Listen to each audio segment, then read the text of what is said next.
right, good night, everyone. Welcome to Comics Asylum Live. We're here with Jay and Paul, and of course, I'm Steve. I hope everyone's had a great week. Jay, welcome back after a 1 week, kind of a little bit of a sabbatical. You had another mission to take care of, so Yeah, I'm you can say glad that everything went well. And before we even start, are you okay? Because I watched your stream this morning, and man, that was some high pressure. Like Demo Man had a lot of people on edge. yeah, man, that was rough. It's just one of these things. He is an exclusive, which is only available on Mattel Creations. Luckily, he's still available right now. He's a deep cut, a very very deep cut, because again he was the original archetype for Skeletor. This diving way back into when Mark Taylor was just sketching up concept designs for Master Universe. So yeah, Demo Man he is literally the antithesis of Skeletor. So if you know Master of the Universe and you know the kind of deep cut lore, that's how you know who Demo Man is. So those who know. If you know, you know. And basically, if this guy will eventually sell out, and once he does, people are going to regret not picking him up. It's pretty crazy.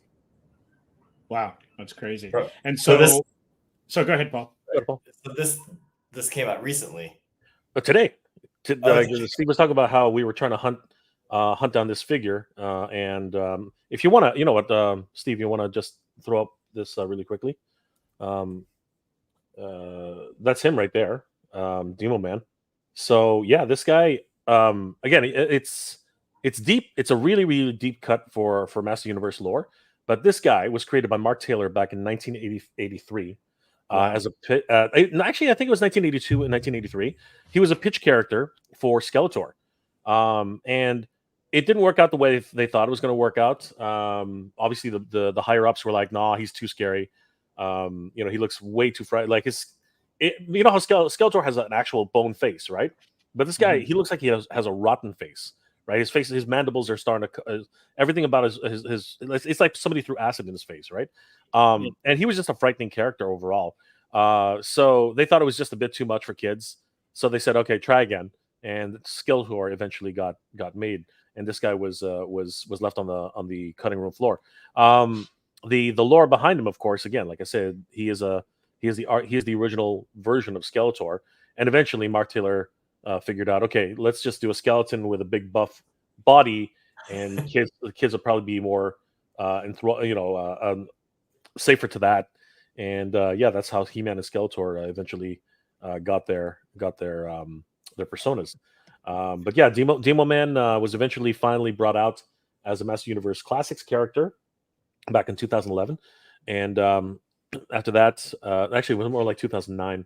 Now that I think about it, and yeah, he became a very sought after character years later, and now he's finally been brought out from Master Universe Origins.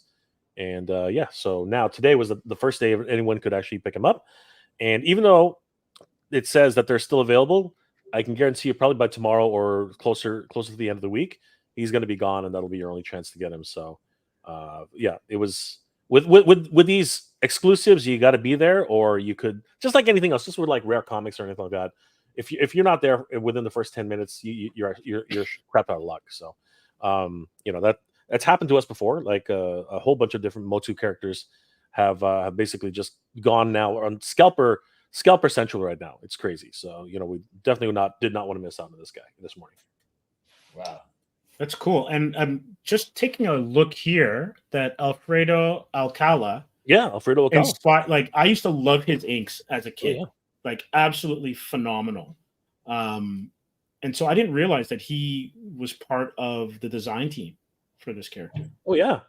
It wasn't so much the design than he was with the lore of Master Universe. Some of the most famous pieces of Master Universe have come from Alcala. Alcala was the godfather of Master Universe illustrations. Like he's just this is one of the most famous Alcala pieces. And a lot of diehard Master Universe fans really take Alcala's imagery and his his fantasy, take on Master Universe and say, this is Master Universe. Master Universe was supposed to be this dark fantasy, Conan the Barbarian type of, sci-fi fantasy epic, right? Eventually, when Filmation got a hold of it, they made it more kid-friendly, right? Like Skeletor as a bumbling buffoon, and He-Man as the most powerful man in the universe, and they had these adventures, right? But if you go back and you look at the lore that was established from Alcala and Mark Taylor and all these guys who were creating this lore, it was really supposed to be this gritty, dark, and epic type of tale, right? Even if you look at some of the early Marvel comics, when they started, and DC Comics when they got a hold of it, it was more towards a fantasy setting, right? Like you can see Tila here in the background with a red, Beast Man. There was a lot of more adult overtones, if you will, right?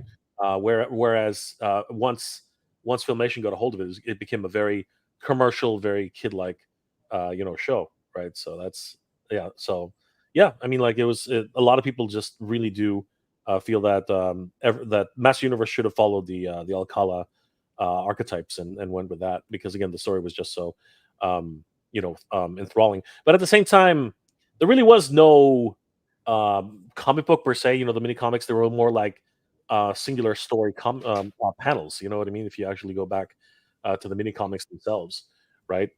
It wasn't until later on when again it started becoming more Filmation oriented that they started doing sequentials and more of a storyline, which was not so how can I say this, episodic. You know what I mean? Where it wasn't just like, oh, here's one story, they're done. He-Man beats Skeletor, and Skeletor is banished to the other dimension. Because again, Skeletor, if you actually look into the history of Skeletor, Skeletor is actually from a different dimension. He doesn't even exist on Eternia. He's a creature of a dark creature from a different dimension. It's crazy, right? So again, there was a lot of different things happening around the time, but yeah, Master Universe wouldn't be the same without Alcala and Mark Taylor and Demo Man. Is part of that process. Just bringing up Demo Man, the original Mark Taylor design. I'm just trying to remember here. Yeah, if you look at Demo Man the way he was supposed to be designed, I mean, like it's pretty evident. And of course, like you said, this is all coming from the original lore. I mean, like again, this is what I mean by there were sequentials, right? This is basically one panel from the original comic, right? The mini comics, and that's pretty much it. It's more like a storybook, you know what I mean? That it was an actual. He-Man was a comic before it was a cartoon. Yes, 100%. They were the mini comics which were included with the toys. That's how it was originally I created. didn't know that. Yeah. These are all Alcala. This is all Alcala's work, right? That's all him, right? And he created all the comics and the lore behind it. Well, I don't know if he wrote the story or not, but he was the one tasked. And this is the original illustration for Demo Man, right? And as you can see, it's a lot more demonic and a little bit too scary for kids, or deemed at the time, because again, he's this half rotted, creature. You know what I mean?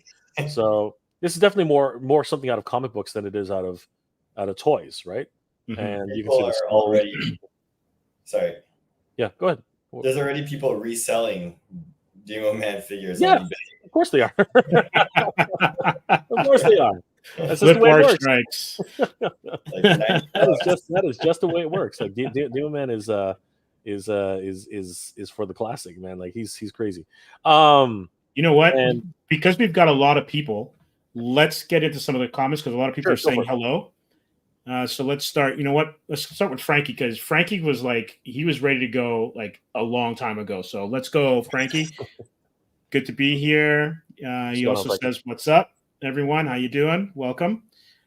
And then there's your response. That's some dude. I don't know who that is. Right? Who is that? And we've got someone. Hi, everyone. Timbo from Limbo. Outrageous, truly, truly outrageous. So obviously paying attention to the title. And Nolan, hey, Jay, Steve, Paul, and chat. And then we have Shani Sharks. Hi, Jay. Well, now, guys. Michael World Jr., what's up, everyone? We have the great Guy Dorian. Hi, what's going on? Senior, sup? How you doing? Maybe you can give us a little bit of intel on Alcala. And very cool. We have Clint Jorgensen. Jay, you can be Demo Man for Halloween. Just need a bow for the beard. You know what? I wonder if Lou Albano, the wrestler, Rubber bands. took that bands. as a design cue. Absolutely, 100%. Then Nolan, cough, once a man, cough. Easy there, Nolan. Easy there. Guy says definitely the Skeletor head. The cool thing about the Skeletor head, and I agree with that, but he almost looks like he's trying to be incognito from the paparazzi. Like if you just take that one shot, because of the way the eyes are set, it looks like he's wearing some pretty neat glasses, some sunglasses. Yep. Okay, Alpha Magnus. I couldn't pick one up. Supposed to be going to Joe Lanta, so I got to save the cash. Yeah. Well, hopefully one will find its way to you at some point. And Jabbar Robbins. Hi, Jay, who is in the chat, has the DVD or Blu-ray set of Super Friends, the complete collection. Somebody help Jabbar out. He's looking for a couple of key pieces that he's still hunting. Oh, actually, Guy chimed in. Alcala was a great artist. As a kid, I wasn't much of a fan. It took time, but eventually I eventually got on board and loved his skill level. A brilliant artist, and also his style reminds me a lot of Ernie Chan as well too. Like really heavy lines. Yeah, there were a lot of great Filipino artists back in the day that just did not get a lot of recognition. Just like most artists, even Sir Guy Dorian himself didn't really get the kind of recognition. Absolutely not. He deserves, right? So. Meg says hello. What's going on, Meg? Frank everyone say Nolan says, hey, brother. Michael World Jr., I can still hear the record beeping for everyone to turn the page. Oh my gosh, yes. Yeah. It's funny. It's funny that Michael mentioned that because we were at the Hamilton Comic-Con this past weekend, and there was someone selling those old, you had a 78 record. Yeah. And it went with the mini comic book. Yeah, the Fisher Price player. This would actually go on your regular LP. It was like vinyl. a regular record player. It was absolute vinyl. No, but that's what I mean. That's what I'm talking about. But it wasn't a Fisher. It wouldn't go on the Fisher Price record player. Oh, it was a full size LP. Some of them were full size, yes. But most of them were 45s, right? Yeah. And these are great because I remember buying them as a kid. And I think there was a Kurt Swan Superman one where there were these aliens and they were actually little bullets. Yep. And I had seen these those records in probably 40 years. And Paul, you're correct. Every time you hear ding, and you have to turn the page. There you go. Yeah. But these ones were a little bit they were more like a comic book in terms of their ratio, but they had the album or the record in the back. These ones, I don't have the record, but these ones are awesome. And of course, every time you need to turn the page, it would go beep, and then you'd have to turn the page, right? Such a great kids understand. That was high tech back then, man. That was cutting edge technology. Then I got the cassette version. But that was for Batman. I don't know where those tapes are, but I still have the books. The secret history of Batman. I love that one. The Untold Legend or something. Yes, the Untold Legend of Batman, where they talked about his, Thomas Wayne dressing up as the first Batman. Yeah, it's such a great series, and of course the voice acting was actually pretty damn good. Mm-hmm. You know what I mean? It was amazing. It was definitely good for those tapes. Michael says, I can still hear the record. Oh yeah, we need to turn the page. We got that already. And then Guy says, wish comics were still drawn that way. Yeah, there is definitely space for that kind of artwork to still exist. He says that page was a flashback. And then you're going to have to help me out with this one. Do you recommend that set, Jabbar? Jabbar was asking. Yeah, Jabbar. That's about the Super Friends. Yeah. Right.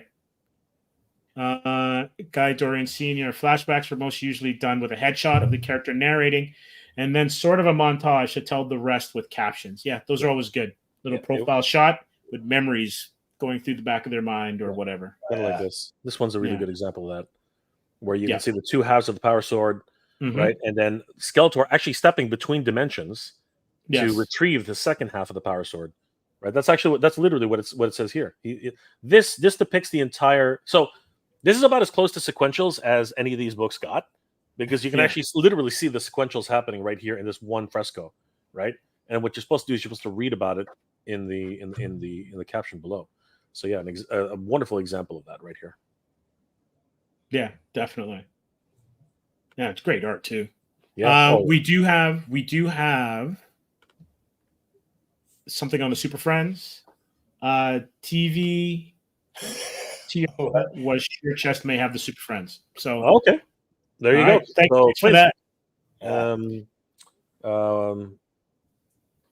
Yeah, guys, definitely. There's a bit of a tip for everybody. Yeah, so if you're looking for that, that'd be great. Thanks a lot, Guy, for sending that our way. Stephen Rothi says, hi, Jay, Paul, and Steve. How you doing, sir? Actually, it's TV Treasure Chest. Okay. TV Treasure Chest. Gotcha. Okay, there we go. A little bit of autocorrect there. And then Jabbar. Yeah, Jabbar. That's exactly Jabbar. I actually plan to buy the Super Friends set myself. I was only looking to complete Gotcha Man. Okay, there you go. Yeah, there you go. Gotcha Man is what he's looking for. This one's for you, Jay. Is there anything more or anything different about the Skeletor head for Demo Man? So the original Skeletor head has these red glowing eyes, which is very similar to the way he was depicted here. You can actually see the red glowing nature of Skeletor. Right? You can see why that might have been a little bit spooky for the kids. Yeah, but this actually made it to production, right? So that's these are actually production versions, and that's why a lot of people love the Alcala version. So the original this version is all blacked out, whereas if we take a look at the Masters Universe Classics, Masters of the Universe Classics Demo Man, you'll notice that the original Demo Man that was released as a Classics edition. Just trying to find a good shot of it. Sorry, guys, don't mean to take up too much time here. Where is it? Yeah, here it is. Yeah, the original version of Demo Man with the Skeletor head actually has. Here it actually has the red eyes. Oh wow! Yeah, see, that's actually really cool. Yeah, and this was the Classics version, which was released in 2009. So yeah, see, it's a 7-inch scale figure, much more detail, right? Yeah, whereas yesterday we got the Origins release, which a lot of people would want to add. But even then, you look at this, the sculpting is still great, and the overall design is still top notch, especially for 5.5-inch characters. This one, of course, is a 7-inch character, right? More in line with Marvel Legends and DC Multiverse. So, but yeah, that's the biggest difference between the two. The fact that this one has the black eyes, and it's funny because the red eyes are actually there, right? They just happen to be blacked out. Whereas this one actually has the red eyes. So it comes with the red Sharpie. You can do that 100%. That's a good point. That's a good point. Absolutely, you can literally just grab a little bit of paint, dab it in there. Make sure you have a steady hand, and you're good to go. So, yeah, for sure. Yep. All right, so we have got some requests, especially since we are going to be delving into some classic toys, and we got. I think Clint here wants to talk about M.A.S.K, and we will get to M.A.S.K. Well, before we get to any of that, yes, go ahead, sir. Before we get into any of that, can I just say, because I've been wanting to say this for a while. Where is it here? Just give me 1 second. Yeah. Where'd it go? See, there's the problem with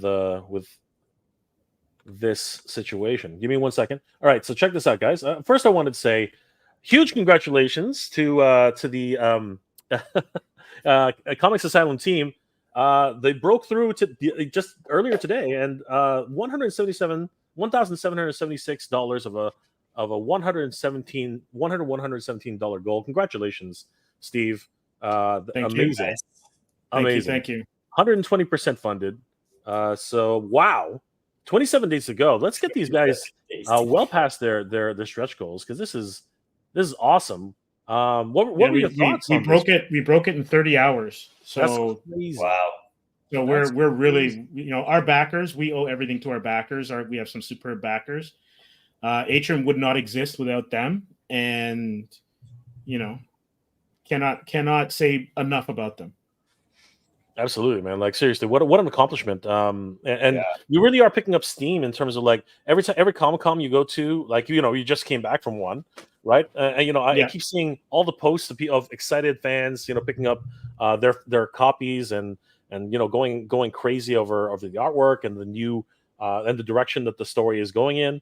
And it looks like you're well on your way to getting issues 2 and the future issues out.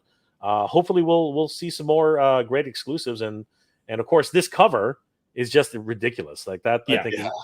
That's Marco Rudy. We were lucky to have Marco Rudy, and I would be remiss if I did not mention Paul did a cover for us for issue 3 for our last Kickstarter.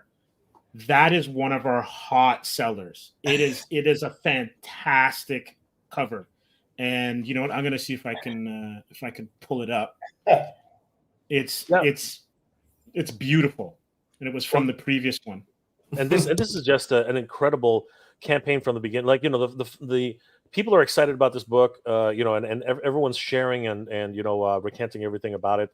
And of course, everybody you've met along the way. It's just been an amazing 30 hours. Like, can you believe in 30 hours we're already well past the funded mark, and now we're just talking about stretch goals, right? So. Really quick, Steve, what can we expect for some stretch goals for this? What are we trying to reach in the next phase? Well, we're looking at some magnets. We're looking at posters. We're even toying with T-shirts, depending on if we can get to a certain level. We've got some bookmarks, and we have some really cool stuff. Where Paul actually has designed, and we're looking at a 3D printed version of his cover. Oh, nice! And it is. We've seen like the possibilities of what it could be, because Paul did the turns for it, and it's amazing. Like, I can't wait for people to see it. This is ridiculous, man. Like, seriously, everything's coming full circle, and I'm so glad that you guys have already reached your goal. For the stickers or everything, what do they look? Do you have any idea what they're going to look like, or we're still toying with what they would definitely look like, but we're looking at some like reflective stuff and stuff that kind of like emulates what Atrium's all about. So something that's gritty, something that's cool. That's cool. But you'll see a small version of Paul's cover there. And what I'm going to do is, if you don't mind, Jay, I'm just going to share. Take over. Go for it. I'm going to share his. And so there we go. That's Paul's cover. Yep. And it's painted. And Paul, you can tell us, give us some background on your cover. Oh man, well, what was the whole process? Well, we did 9-ish different ideas, I think, and we settled on this one, which was obviously the best choice. There was some questions I had, like, about like the fangs and stuff, like did you want the bottom teeth too and everything, so you answered all of those really well. But then when it came to the process, I was like, okay, I need reference. Like, I'm not going to go to a butcher to get a heart. I would have, but instead I was like, oh yeah, my sister-in-law has like red balloons that I could borrow. So I got red balloons, held it, took a bunch of pictures, and I'm like, okay, these are good enough. And I painted it from there. I didn't have any empty shells on me, but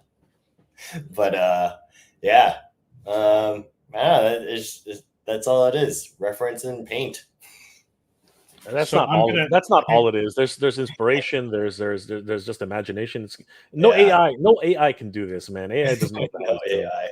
Hang on, I'm gonna share a video of his process. Oh yeah.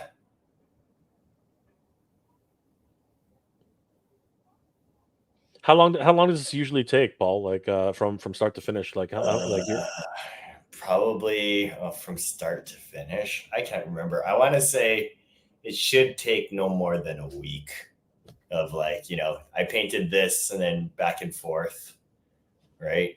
The background always takes longer than I want it to. Even though it's not that complicated, something always happens. You're like, oh yeah, this part is hard, or this thing, something with my equipment doesn't work well. Like, or I drop my paintbrush and I have to start all over. Who knows? so good. Yeah. Honestly, guys. Steve, if you want to share, let's talk about some of the packages that people can still support. Only 27 days left to go, right? So, Yes. Let me call it up here.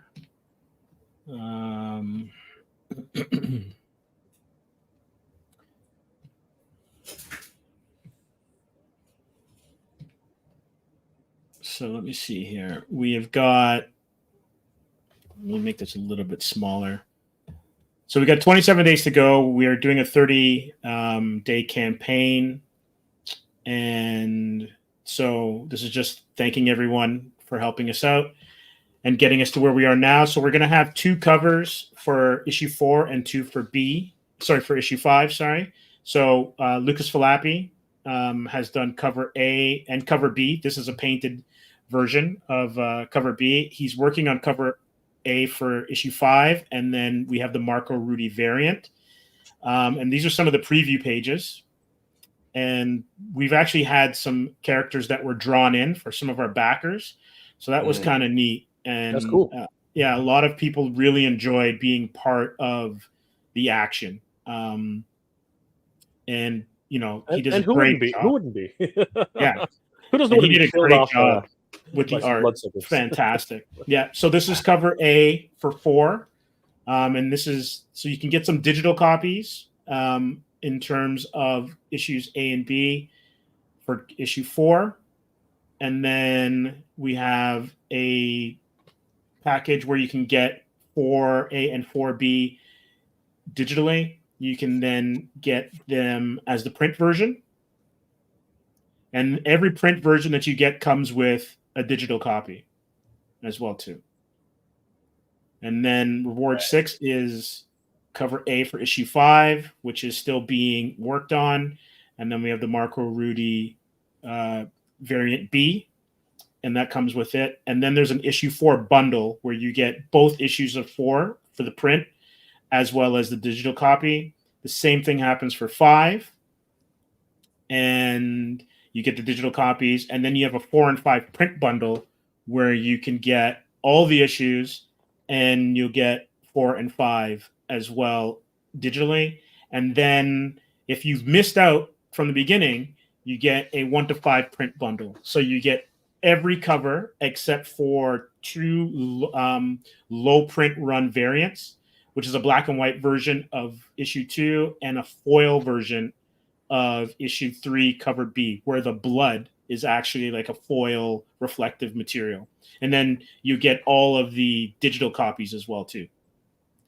And let's just go down to our stretch goals. I think I blew past them. Let's see if I can find them. Go back. Oh, stretch goals, you know what? Unfortunately, the stretch goals have disappeared, but basically what they are from what I can remember, there's posters for the covers, where we also have bookmarks. We got stickers. We're looking at T-shirts. If we can get over 100, backers, and we're actually toying with, and this is just the first time mentioning it here, is if we can get to a certain number, we'd love to create trading cards for each character. Cool. So you get a bit of a backstory for each character with some cool artwork. Wow. As well too. That's awesome. I think I found the part of the video where it actually covers the stretch goals. If you want to just toss up the video again. Yeah, so we got bookmarks at 50 backers, cover posters unlocked at 60. We're going to come with foil stickers at 75, fridge magnets at 100, and then if we can get past that, we'll then move into the t-shirts and the cards, and we got a couple other things that are kind of neat that we're talking to Lucas about. Maybe some original art. Yeah, great stuff. Like, that's just absolutely amazing. Were you thinking about a foil cover for this? I mean, like there's a lot of opportunity for this one, right? I think. Oh, definitely. We were thinking about it, but then we also wanted to kind of like hold back a little bit because we weren't quite sure exactly how many covers we were going to go with, and then also maybe keeping some stuff for when we do the graphic novel. How many cards do you think that is? We haven't thought about it yet, but we've got so many characters. Yeah. So we've probably got a good 15 characters that we could go with. And then what would be really cool, anyone who was a drawn-in character would get their own card. That's awesome. That would be cool. Right? That would be very, very cool. Yeah. That is freaking awesome. And so, guys, don't forget, this campaign just started, and they've already smashed through their goal, 120% already, $766 of a $1,117 goal. Still 27 days to go. There's a lot of opportunities to help support this project. And if you can pledge as little as, well, basically you can pledge as little as $1 just to give a thanks, but you can grab some of these amazing digital copies for $7, issue number 4 edition for a PDF. You can also pick up what's the difference on this one? It's a different cover variant on this one, another $7. Yeah, because that's issue 5. Yeah, and that's issue 5. Apologies. And then if you want to get issues 4 and 5, that'll be a $14 pledge. And then the cover A print, which is this just the print itself, or is it a no, that's the print version, so that's the actual comic. That's the physical comic. Got you. So the physical comic is $15 for the pledge. If you guys want to pick that one up, of course, who doesn't want that? The cover B print version is $15. This looks amazing too. I love the shells on the ground. Looks great. And remember, guys, these aren't final. These could change at any updated at any time. The cover A print is also $15 if you guys are interested in that. And then, of course, this amazing cover is by Marco Rudy, $15 for this one. You know what? This would be cool in 3D as well. Yeah, Steve. I think we're going back and forth on different ideas of what you could do with that. Oh yeah, you were talking about it as well too on the weekend, Paul. My favorite is still like the bath rug. And the floor. so great. I mean, like there's opportunities for a lot of things going on here. And then of course, if you want to go $25 for A and B bundle, you can definitely grab this one. That's another $25. And this is all Canadian, guys. So if you're Americans and pledging, you're saving a lot less. Yes. You're saving a lot more money. I think it's about $20, right? So it'll be about $20 on average. Yeah. It's about 19. I think it says there. Yeah. So, there it is. There it is. Sorry, guys, I'm not even paying attention. You can go the A and B bundle for $25, $19 US. If you're a baller, you can grab the full 4 and 5 print bundle set. Covers A, B, covers A and B with all the variants. That's about $45 or $35 US. And then you can literally pick 1 through 5 for the print bundle. Again, be a baller. $130 for this one, about $97 US. Why wouldn't you pick this up? I mean, seriously, start the whole collection from the beginning. A great stuff. Covers by Lucas Falapi, Nikos Koustis.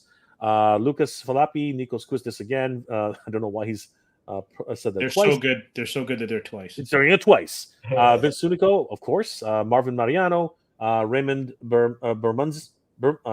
Somebody help me out here. Bermans, Paul, of course, and Mark Rudy.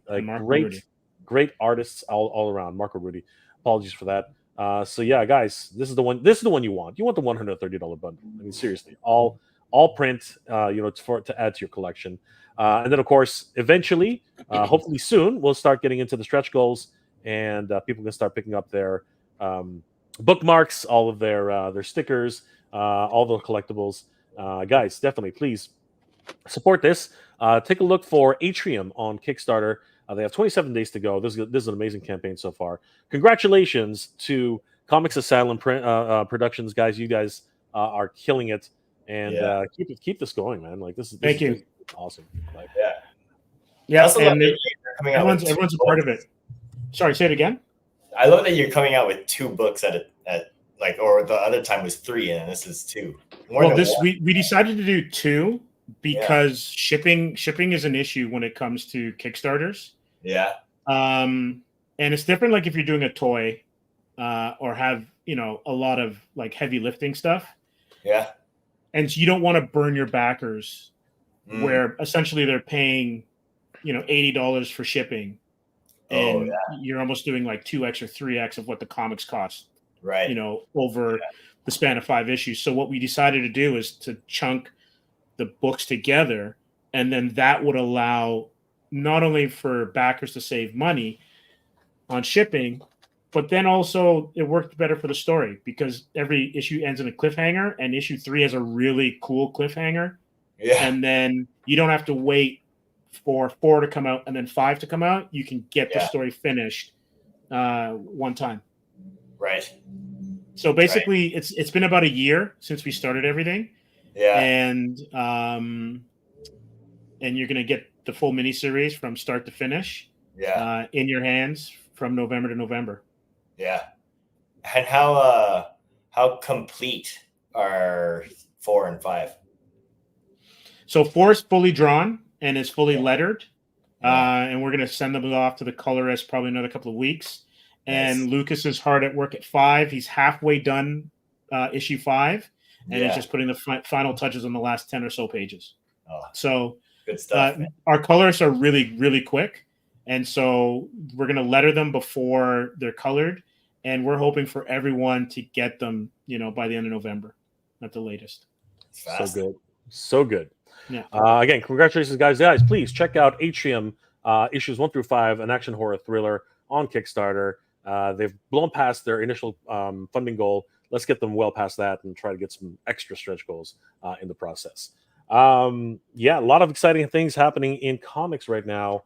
Do you want to do you want to take a look at the announcements for the Green Lantern or any other? You know what? We'll push the Green Lantern because we were on the toy kick, and we've got some people who were really feeling the new announcements. So basically, what has happened is, and I'll just pull this up. Which one is it? Well, what do you want to talk about? Because I already have a couple slides already. If you want to talk about this stuff. Let's do. I'm going to do this one. It's the M.A.S.K and Jem. This was in Toy Book. So essentially, let's see, how does this look on screen? Yeah, there we go. They're going to do M.A.S.K, my buddy, I guess, Rom, and I guess M.A.S.K, and there's one more that I can't remember. It's Jem and the Holograms. Yeah, Jem and the Holograms, but there's also one more. Oh yeah, My Pet Monster. So this toy company, and you can probably give us a little bit more info on it. This is out of Toy Book. Yep. Loyal Subjects is relaunching these toys for 2025. Yep. And it's an exciting process. Yep. Yeah, it's exciting because it'll be interesting to see how they do M.A.S.K. I know they've got. Let me see if I can find the Jem one. I've got those slides. If you want, you got those slides. All right, so rock those out for us. Yeah. So if you want to just throw that up.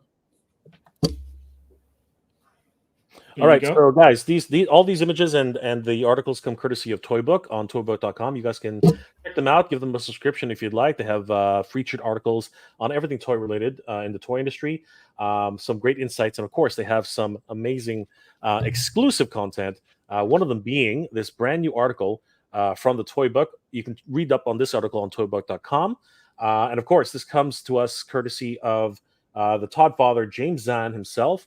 LA Fall Toy Previews, Radical Retro M.A.S.K, top lines the Loyal Subjects totally outrageous Hasbro Legacy line in 2025. This is exciting news for everybody in this space because I got to tell you, this is nuts. And of course, the quote being, "M.A.S.K has all the crazy features, vehicles, small figures with removable helmets, closed box packaging with that killer logo splash, artwork, and production shots, all coming back. They're the same scale, and we're serving it hot and fresh like 1985 never left." So, Jonathan Cathy, founder at CEO of the Loyal Subjects, if we infer what this could mean, Steve and Paul, I believe, if we're all following the same train here, is that they literally are going to go back to the exact same scale, the exact same molds, probably updated for 2025, but they're going to try and keep them in the same scale and size as the originals. And that comes in at a very, very weird scale. It's something like 1/25th scale. It's really small. If anybody collected the original M.A.S.K figures, they're sort of, I don't know if I have anything to compare it to, but It's like G.I. Joe. no way, not even. So let me give you an example. I'm trying to see if I have anything which is even close to it. Give me 1 second. But let me give you an example of what they should be. I actually had an example, but I left it at the office, so that's pissing me off like to no tomorrow. But for example, here is a classics edition of. I'll just bring it up to the screen here. Here's a classic edition of Cobra Commander, M.A.S.K. Cobra. They come about that high, so just about the size of Cobra Commander's leg. That's about how high the M.A.S.K. figures are. So they are amazing to be bringing them back in the original scale. And I have a whole video coming up soon of. Okay, can you pull that back up again? So yeah. So basically, there's Cobra Commander. So this is a 3 3/4 inch scale. This is 3 3/4 inch figures, and M.A.S.K only comes up to about there. So you can imagine just how small that really is, right? So to give you another comparison, if we were to grab, let's just say, let me grab it. Okay, so this is a Masters Universe figure right here. I just don't want to get out of the way. So here's Rattler from Master Universe. You can see how G.I. Joes stack up to 5 5.25 inch figure, 5.5 inch figures. So imagine just how small M.A.S.K figures are.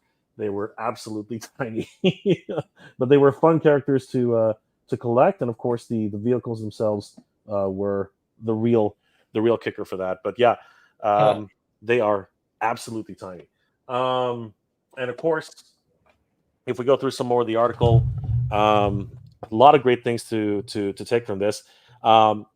Jem and the Holograms was revealed. Now this actually is, from what we understand, an actual production sample. So Jem will come. Wow. So this is an early look at Jem from TLS Toys. Source is Loyal Subjects. So this is actually the Loyal Subjects, by the way, TLS. So this is actually going to be Jem. She has rooted hair. She's got soft goods for her. Basically, she's an updated version of Jem and the Holograms from back in the day. If anybody doesn't remember what Jem looked like, let's see if I can find a good example. Jay, do you know how many points of articulation Jem has? For Jem, that's interesting because so just so everybody knows, Jem at the time was a very upgraded figure. She was in the scale of Barbie, but she had like arm articulation, she had wrist articulation, a lot of things which Barbie did not have. As you can see, you can see all the points of articulation on this figure here. By the way, anybody looking for that particular figure, you're looking at a pretty penny. But yeah, I mean, looking at Jem right here, you can already see she retains the wrist articulation. She has an elbow bend. You can see that. More than likely, she's got her shoulder joints. She probably will have an ab crunch. She has knee articulation. We can see that. Looks like ankle as well too. She does look like she has ankle articulation, and if I'm not mistaken, it looks like it's hard to tell from here, but I think maybe they'll even have some. These are stockings, I think that are. Yeah, it looks like it. Yeah, so I think that's actually why you see all that bunching up on the ankles themselves. But she also has removable shoes, just like the original character. She's got the, if you will, removable dress, because she's got to do the Showtime synergy. She's got to do the Showtime synergy and change her outfits. So you can see she can become Jessica, right there. She can literally change back into Jessica. Jessica's shoes, Jessica's glasses. So yeah, you can literally take Jem and turn her into Jessica. And by that notion, I wonder if she'll have an additional head swap, because the Yeah. rooted hair and everything like that. I think she actually might come with a brand new head swap on that level. She also comes with everything that you see here. She comes with the film strip. She comes with the concert tickets. She comes with the lanyard with the badge holder, and she also comes, like I said, with the stand, as well as this gem. Great stuff. You know what I mean in terms of everything that she comes with. We can actually find out exactly what she comes with by reading the article a little bit in the things. But let's talk about the other figures that are going to be released in the line, as you mentioned earlier. The following success relaunch of Rainbow Bright. So, by the way, guys, earlier this year, Rainbow Bright was re-released by loyal subjects. So, yeah, she was actually released by the loyal subjects toys.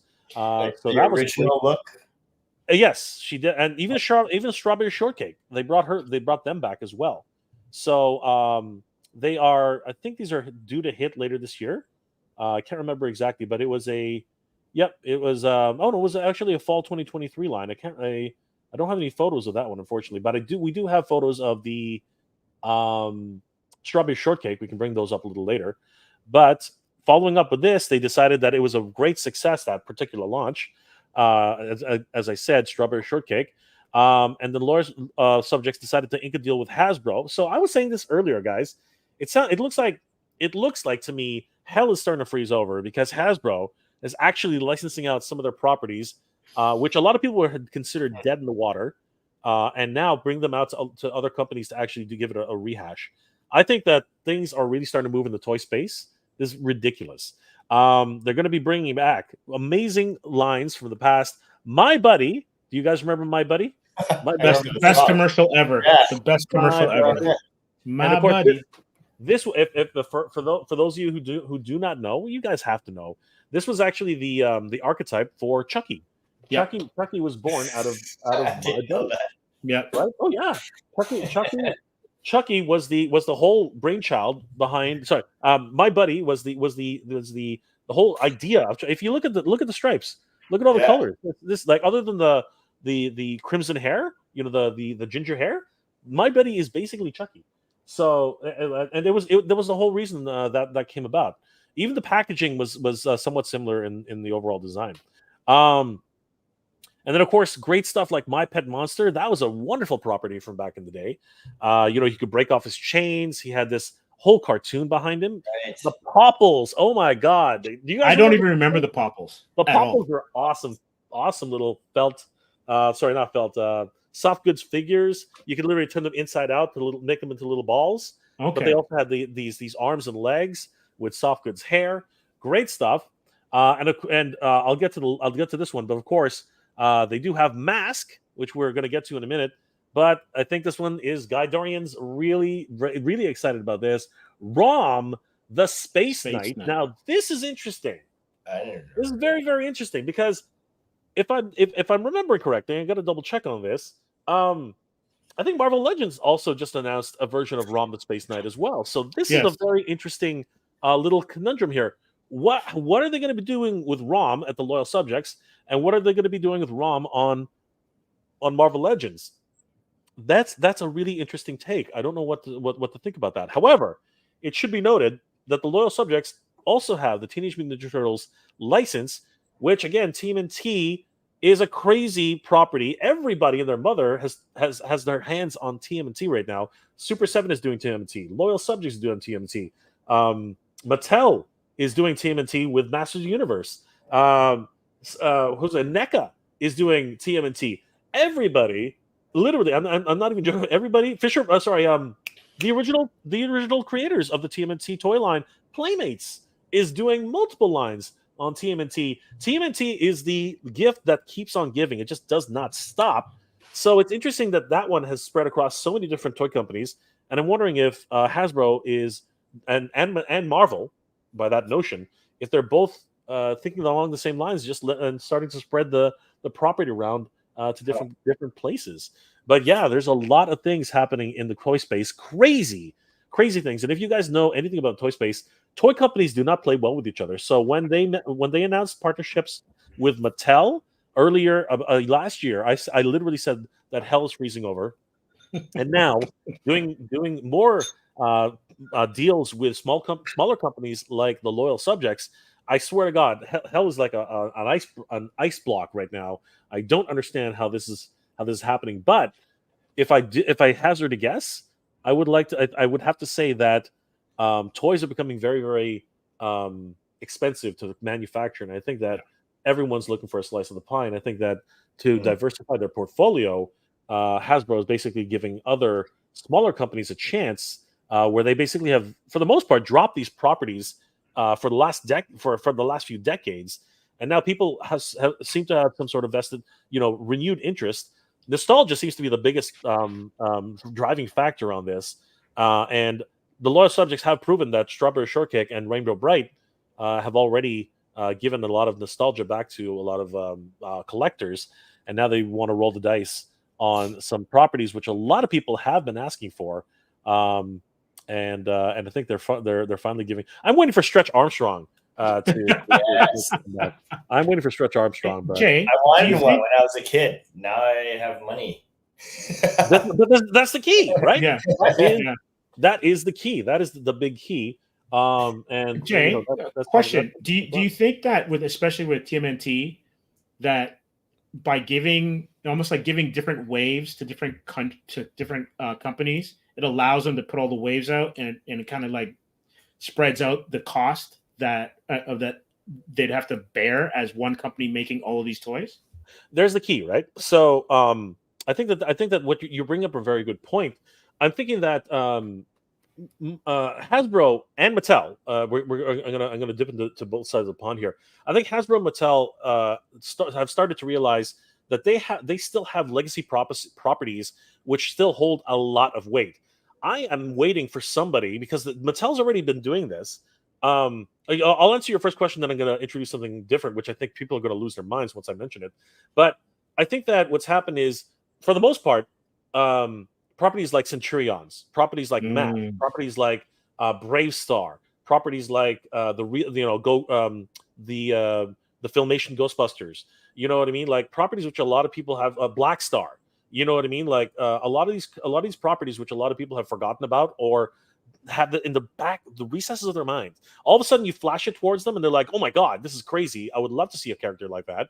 They're coming to the forefront now.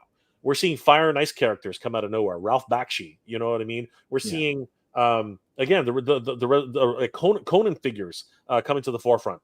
Thundercats, all these crazy properties that a lot of people loved so much back in the day. People are talking about bringing back what's it called?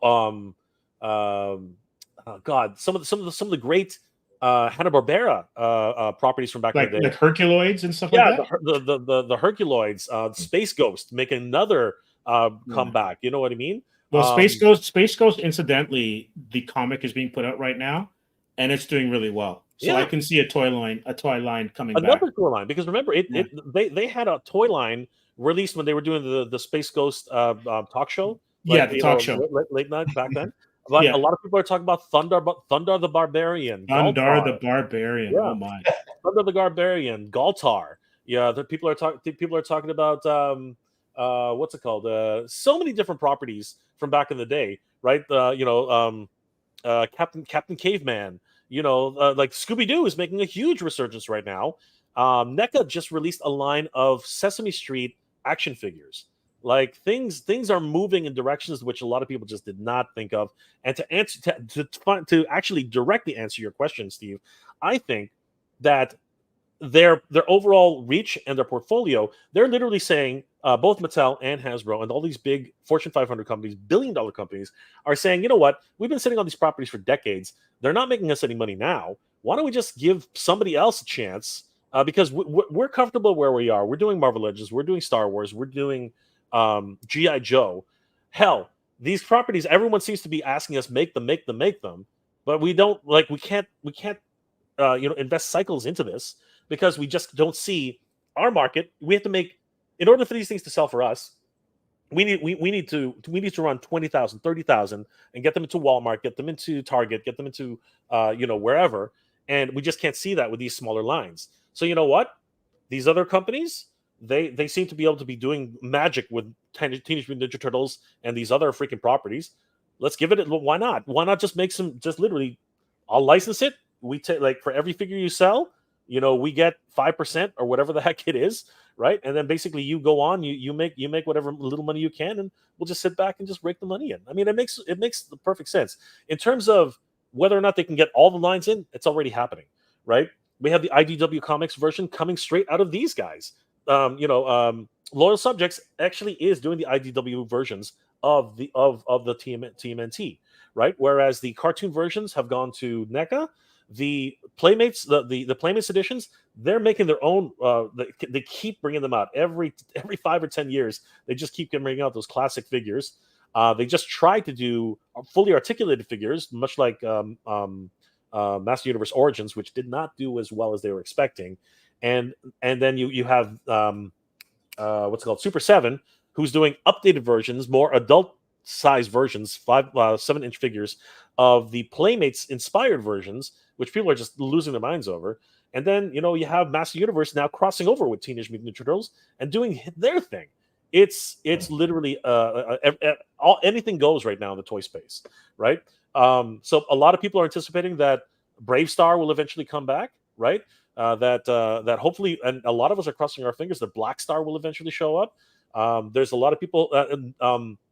What's it called? Mondo has just announced the real Ghostbusters. No one's done updated versions of the real Ghostbusters before, so a lot of people are losing their minds over these properties, and it is just this game that everybody's playing, and it's amazing because for the longest time, no one outside of Mattel proper or Hasbro proper was able to do anything.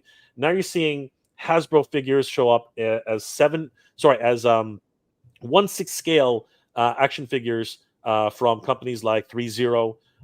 So basically these huge, what's it called? Hot Toys size, action figures. You know what I mean? Like absolutely massive, $300, figures. And people are just eating it all up. It's absolutely crazy.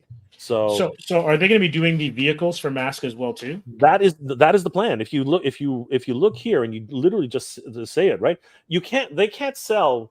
There's no figures without. They have actually, like they do little tchotchkes, right? They do little blind bag accessories, but that's not what they're going to do here. If they try that, they're going to fail, right? But if you read it, it's all coming back. Vehicles, small figures with removable helmets, closed box packaging, right? All coming back. It says right there, all coming back. So they've already mentioned vehicles, figures, removable helmets, closed box packaging, right? They're all the same scale, and we're serving it hot and fresh, like 1985 never left. And it's ridiculous. So this is an exciting announcement, bar none. I mean, Jem alone, because Jem was actually soft launched a little while back. It was done by Hasbro, and I don't think it had the penetration that they were hoping for. Again, they need to sell 20,000 just to actually make it even worth it for them. So I think a small company like the Loyal Subject could definitely do something huge with this. I mean, people love Jem and the Holograms. I know fans who still talk about Erica and the Misfits and the whole 9 yards, Synergy. The free. Look at that delicious 80s art, though. That is just amazing. It's just gorgeous, right? And then of course you have the like I said, the Rolls Royce. You know what I mean? Like all the crazy stuff that happens with their Misfit adventures. It was just fun. God, it's so 80s. It is so beautiful. So beautiful. It is so great. Look at those short skirts. All the glam rock, everything, right? Just beautiful stuff. And of course the romance. Just great. And of course, they're probably gearing up for their anniversary, which is probably what's happening. That's the reason why they're making these announcements now. So that would actually be the 40th anniversary of Jem. Can you believe that? 40 years of Jem is going to be coming up pretty soon. Jeez. And we're all in the running for it. I mean, like again, these are just fabulous figures to collect. People are still losing their minds over these, even 40 years later, right? To get a full collection of this is absolutely crazy. And then of course you have Truly Outrageous on Instagram. If you guys want to have a huge nostalgia hit, definitely head over to Truly Outrageous on Instagram. She's just like showcasing all the wonderful figures from the line from years back. And let's not forget that they actually did a reboot movie once upon a time. I mean, like it actually was not Yeah. that long ago. It Right. did not capture. It did not capture the audience it was looking for. No. I think they were looking for a very tween inspired thing, and it just did not capture the magic that Jem had from way back when. But good on them for giving it a shot. I mean, the toys as well were not that IDW did run a comics on it. I don't know if Yes. you guys remember. I remember that. It was very anime inspired. You know what I mean? Like a lot of the overall illustrations and the look and feel of it. But Jem continues to resonate and continues to enthrall fans, as does M.A.S.K. M.A.S.K is a property which I was always saying is a sleeper hit, and I was joking when we saw the crossover that's about to happen with Transformers and G.I. Joe. I was like, that's freaking M.A.S.K. I was like, that is basically M.A.S.K. Like M.A.S.K is a crossover of G.I. Joe and Transformers. So I was like, all right, this is how they're secretly gonna bring M.A.S.K back.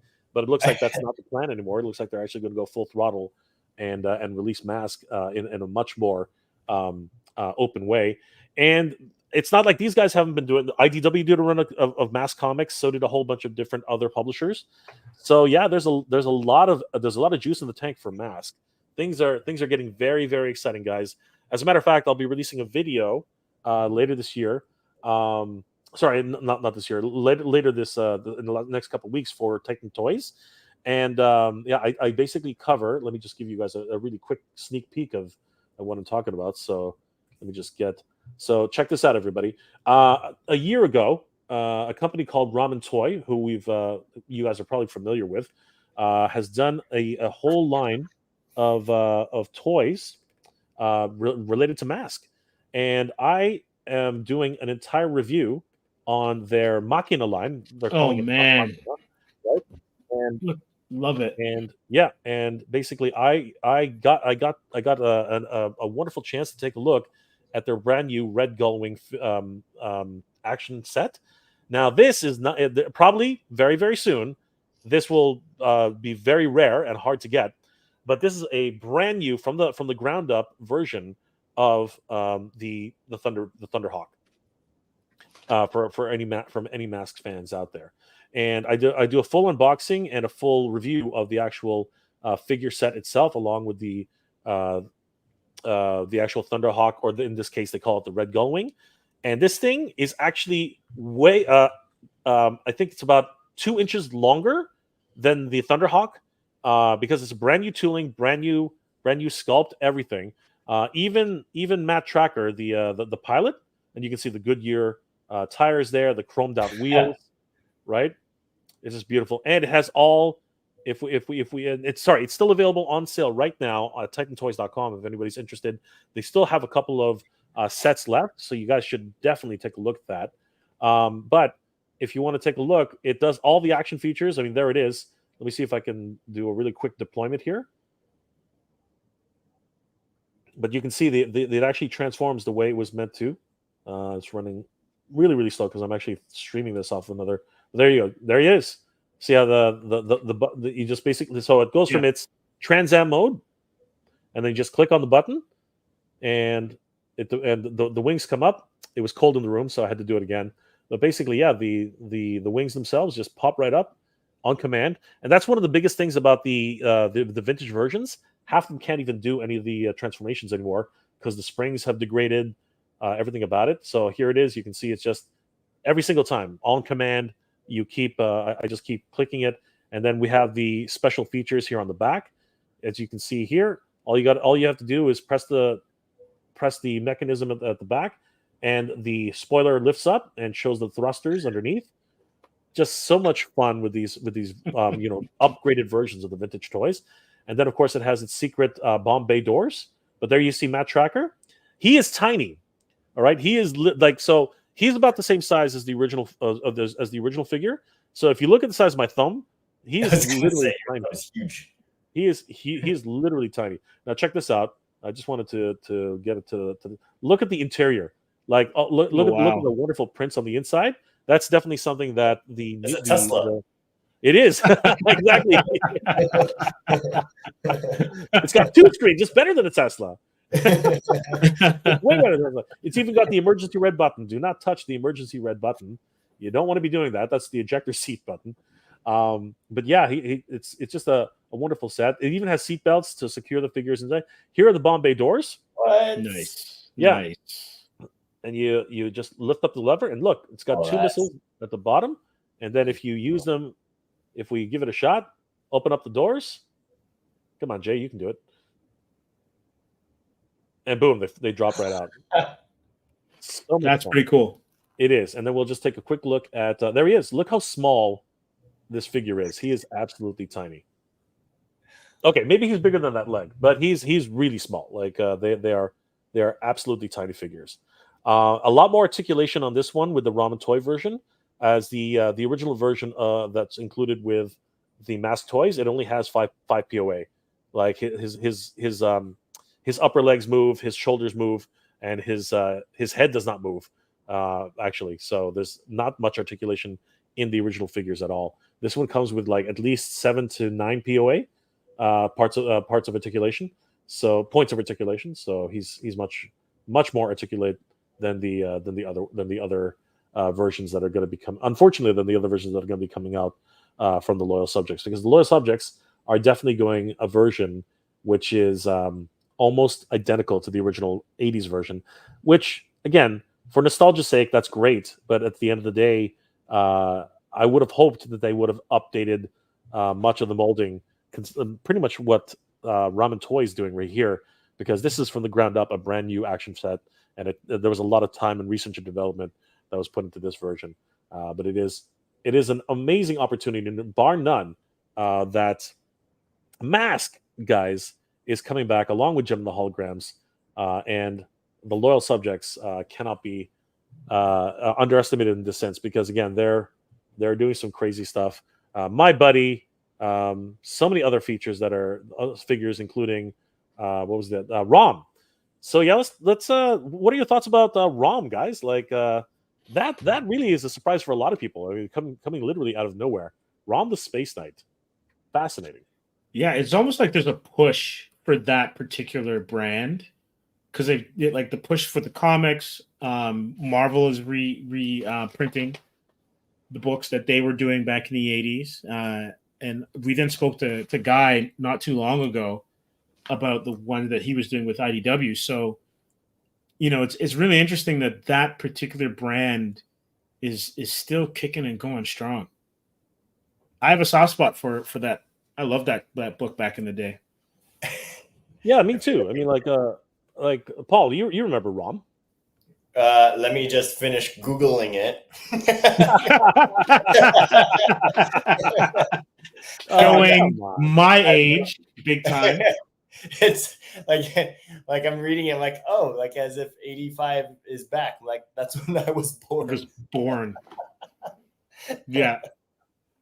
But yeah, I'm like, oh, these are awesome though. But yeah, I've never heard of ROM the Space Knight before. It's a great read, actually, because the original backstory for ROM, his main villains were basically an offshoot of the Skrulls. So the Dire Wraiths were actually Skrulls, a deviant form of the Skrulls. And so they had kind of done their invasion of Earth, and they could shape change just like the Skrulls. Mm-hmm. Are they Marvel? And ROM, yeah, they fought X-Men. Yeah, I don't think he ever crossed with Spidey or Hulk or anything like that. But yeah, there were a couple of he teamed up with Iron Fist and maybe Luke Cage back in the day. Cage, yeah, that was a really great run. Of course, this is ROM the Space Knight, the first arrival. Yeah, this is the Hasbro reprint, right? And this shot here is actually the shot they were trying to recreate here. Yes. The actual figure. And if I'm not mistaken, I think that's a Frank Miller cover. I might be mistaken, but I think it's Frank Miller. Possibly, yeah. It could very well be Frank Miller. I'm pretty sure Guy Dorian Sr. could tell us. So. Yes. 100%. While we're doing that though, let's get back to some of the comments because we haven't had a chance to get in them in a long time. Let's see.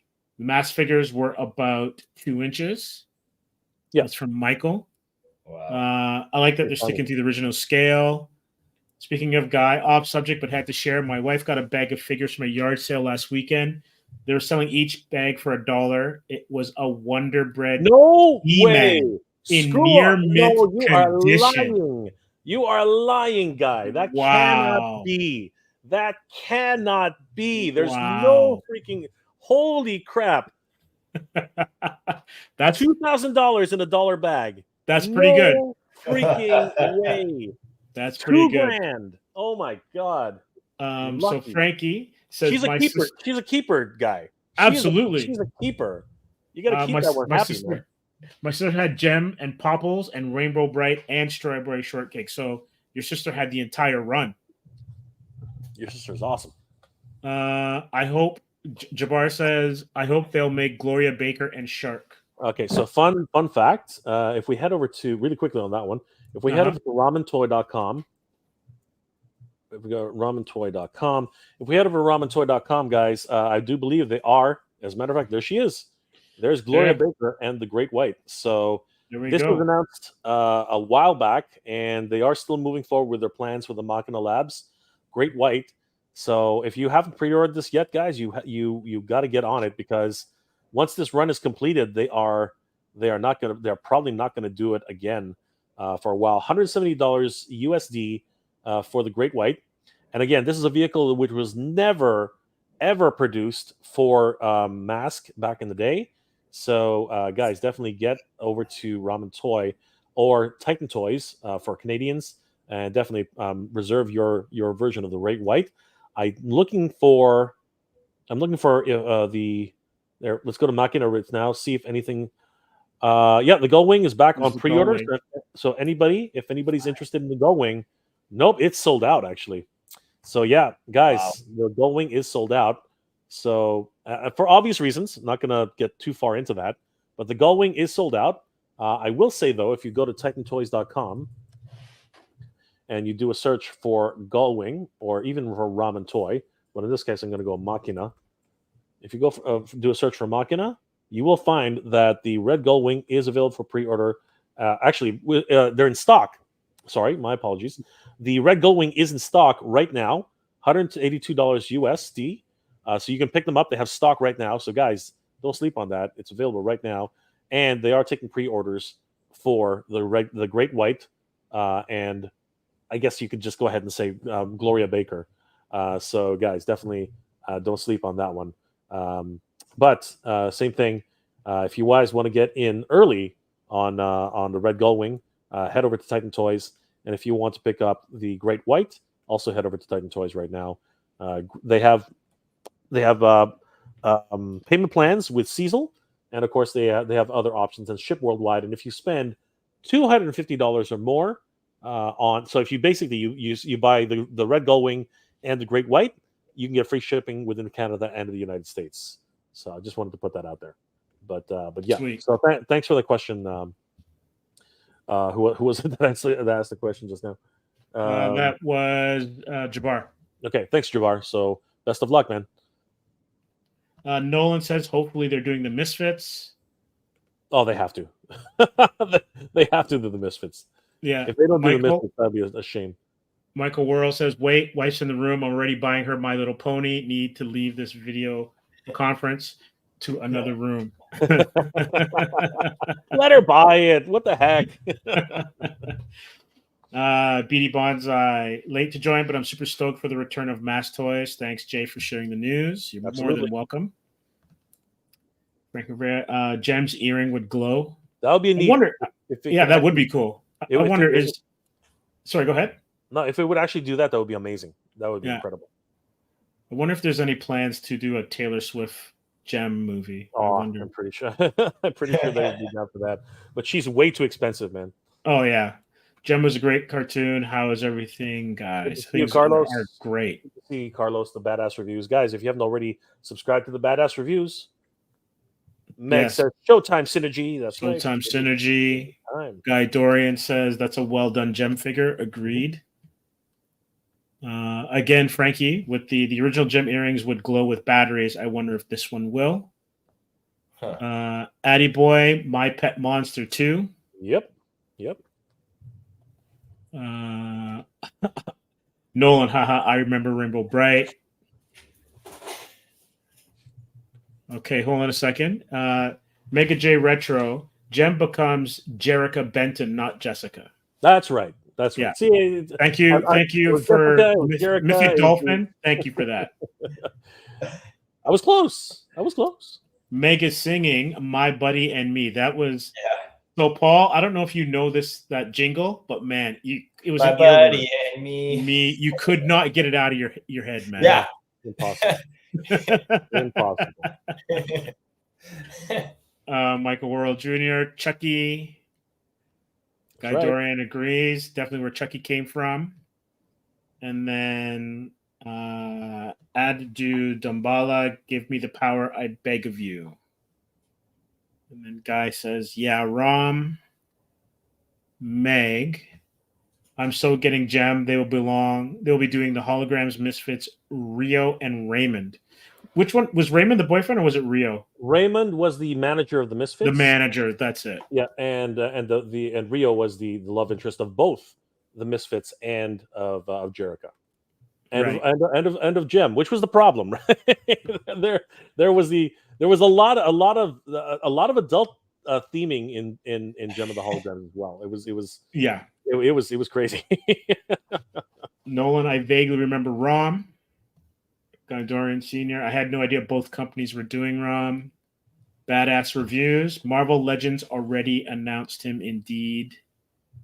Badass reviews. Joy Toy are doing TMNT. Well, everybody's doing. I know, and they just announced that, and they look insane. They look absolutely bonkers. Right. James Morrison says, "Oh man, if we get a fresh reboot of the M.A.S.K line, I will shat my pants." Easy, dude. Michael Worrell Jr. I wonder if Rom will have the lights and sounds. I do remember that.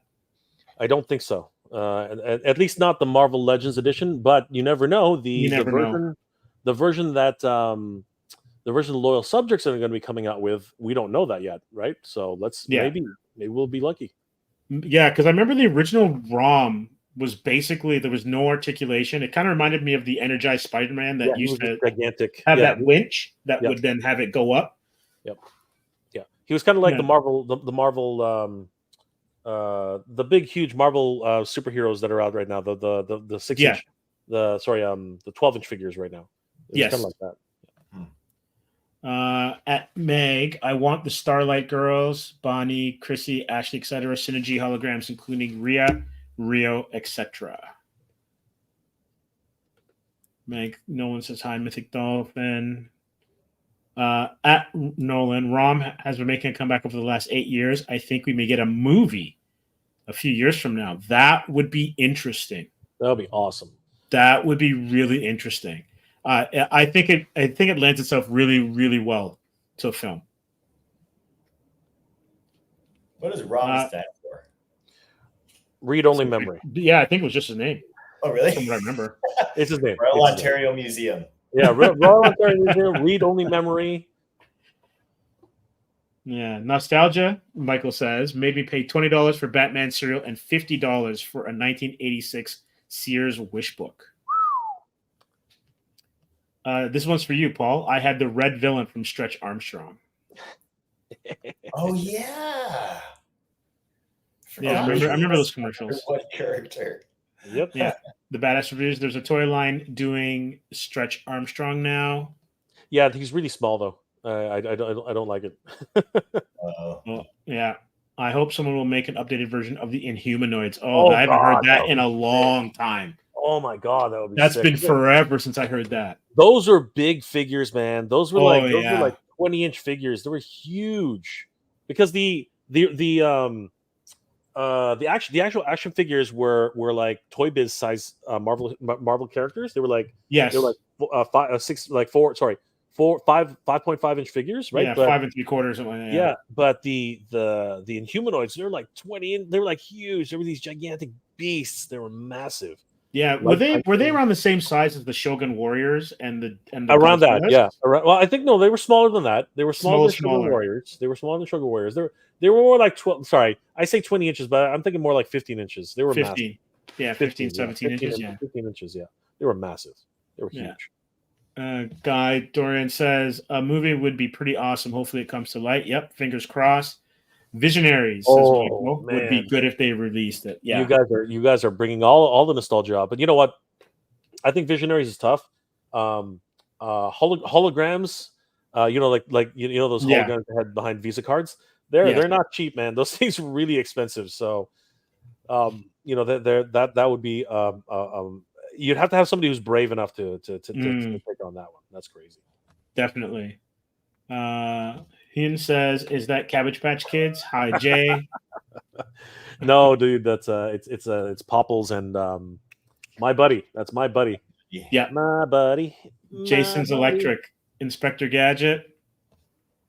Thank you. Oh, Inspector Gadget. Yeah. Inspector Gadget had a release 2 years ago, and they're probably going to re-release it soon. So wouldn't be surprised. So Nolan, you got me with this one. Blue Falcon. I always loved that design.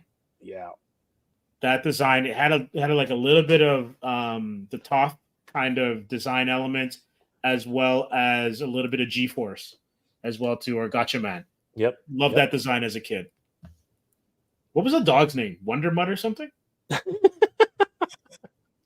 I can't remember the dog's name. I can't remember the dog's name either. No. Yeah, I'm collecting all the Jem and Hologram figures if they release them, and I want Kid Video done. Oh my God, Kid Video! Wow.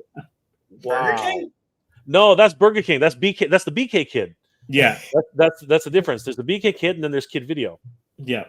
Kid Video was a group of kids that were sucked into the video world. It's another property entirely. Yeah. Guy Dorian Sr. says they need to utilize their properties or risk encroachment and possible losing them.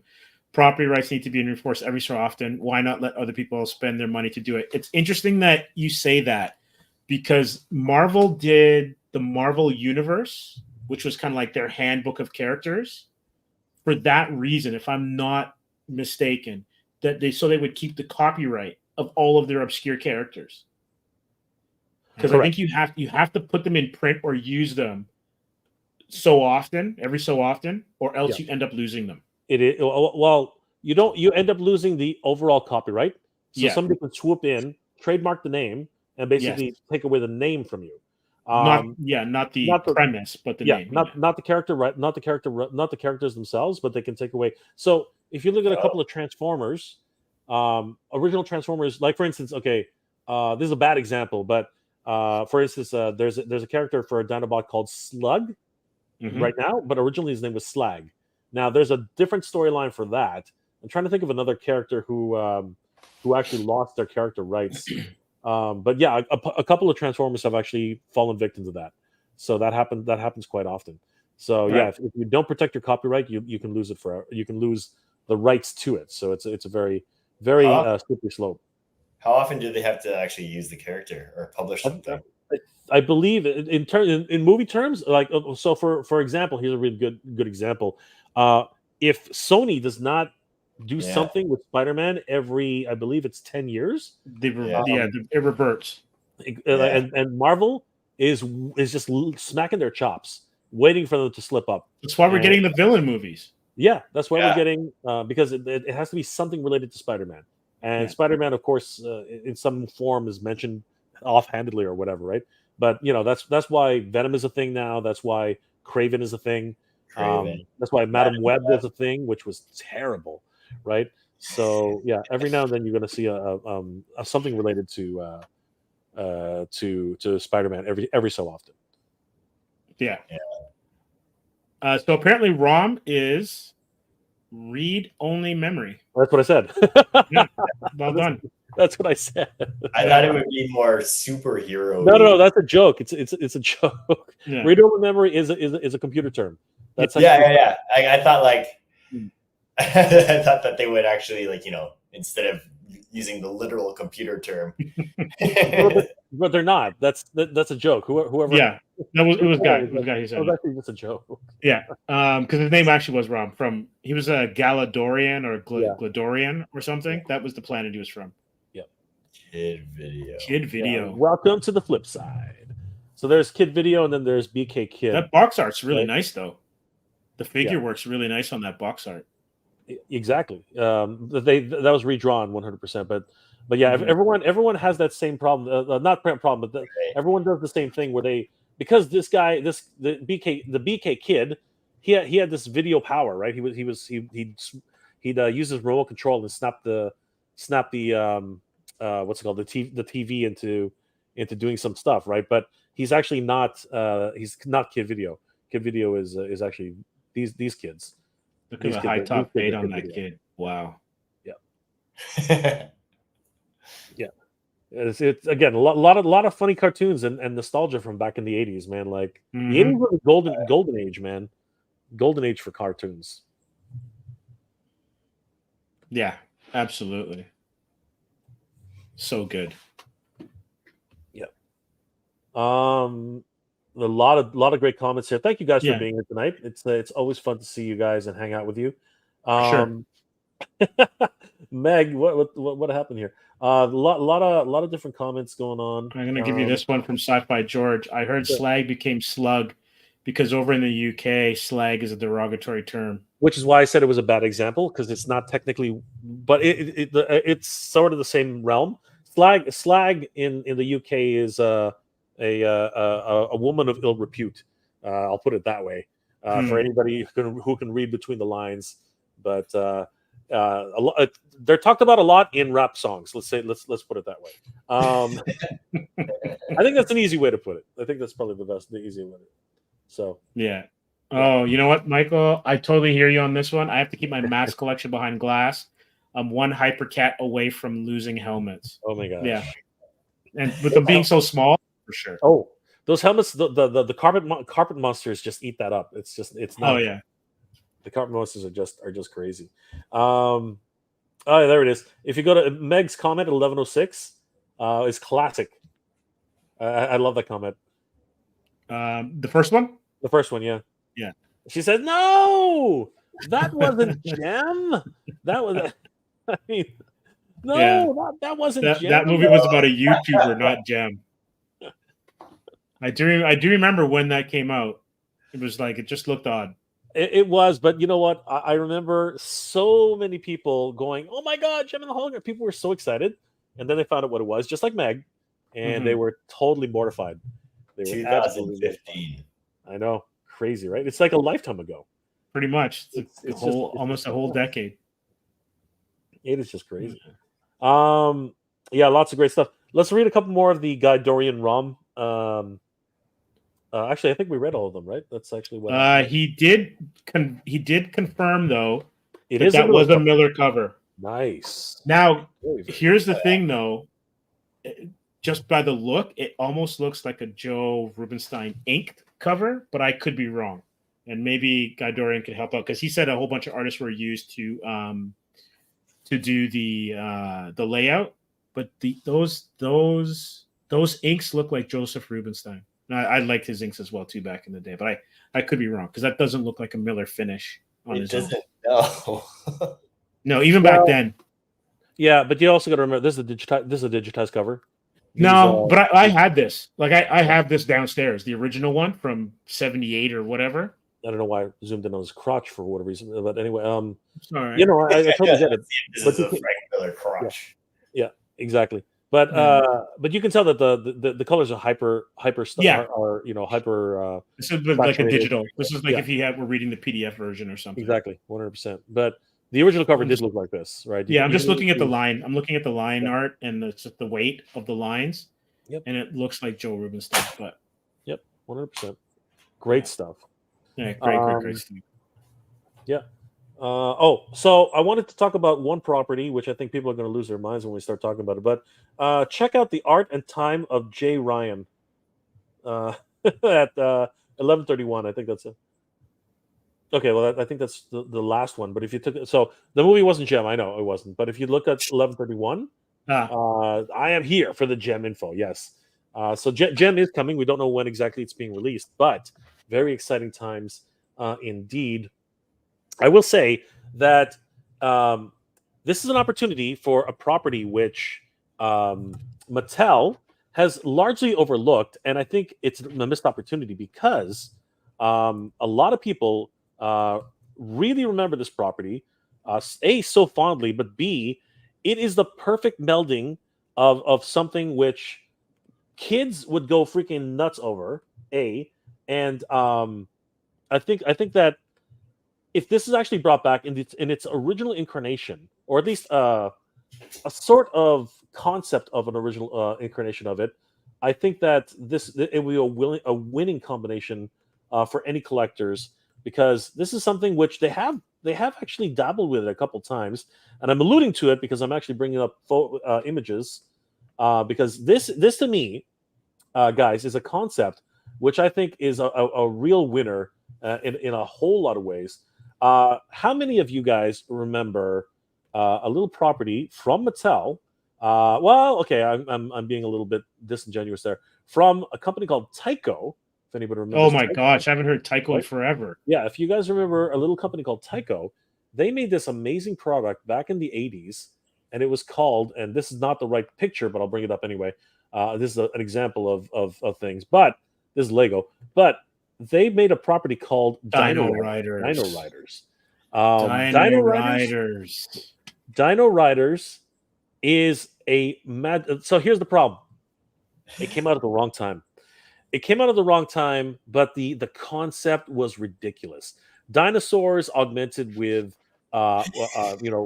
futuristic weapons, and a warring faction between reptilians and humanoids. It was a great property which could have really done some amazing things, but it came out at the wrong time. The toys were super expensive. They were all motorized. They had crazy features. They were super expensive. I think that's really the main reason why it didn't work out. But you bring this out today, I think people would lose their freaking minds. Here's the problem with Dino Riders. You release Dino Riders, you will cut into their most popular brand right now, which is just making them crap tons of money. You guys know what property I'm talking about? No. Anybody? Any takers?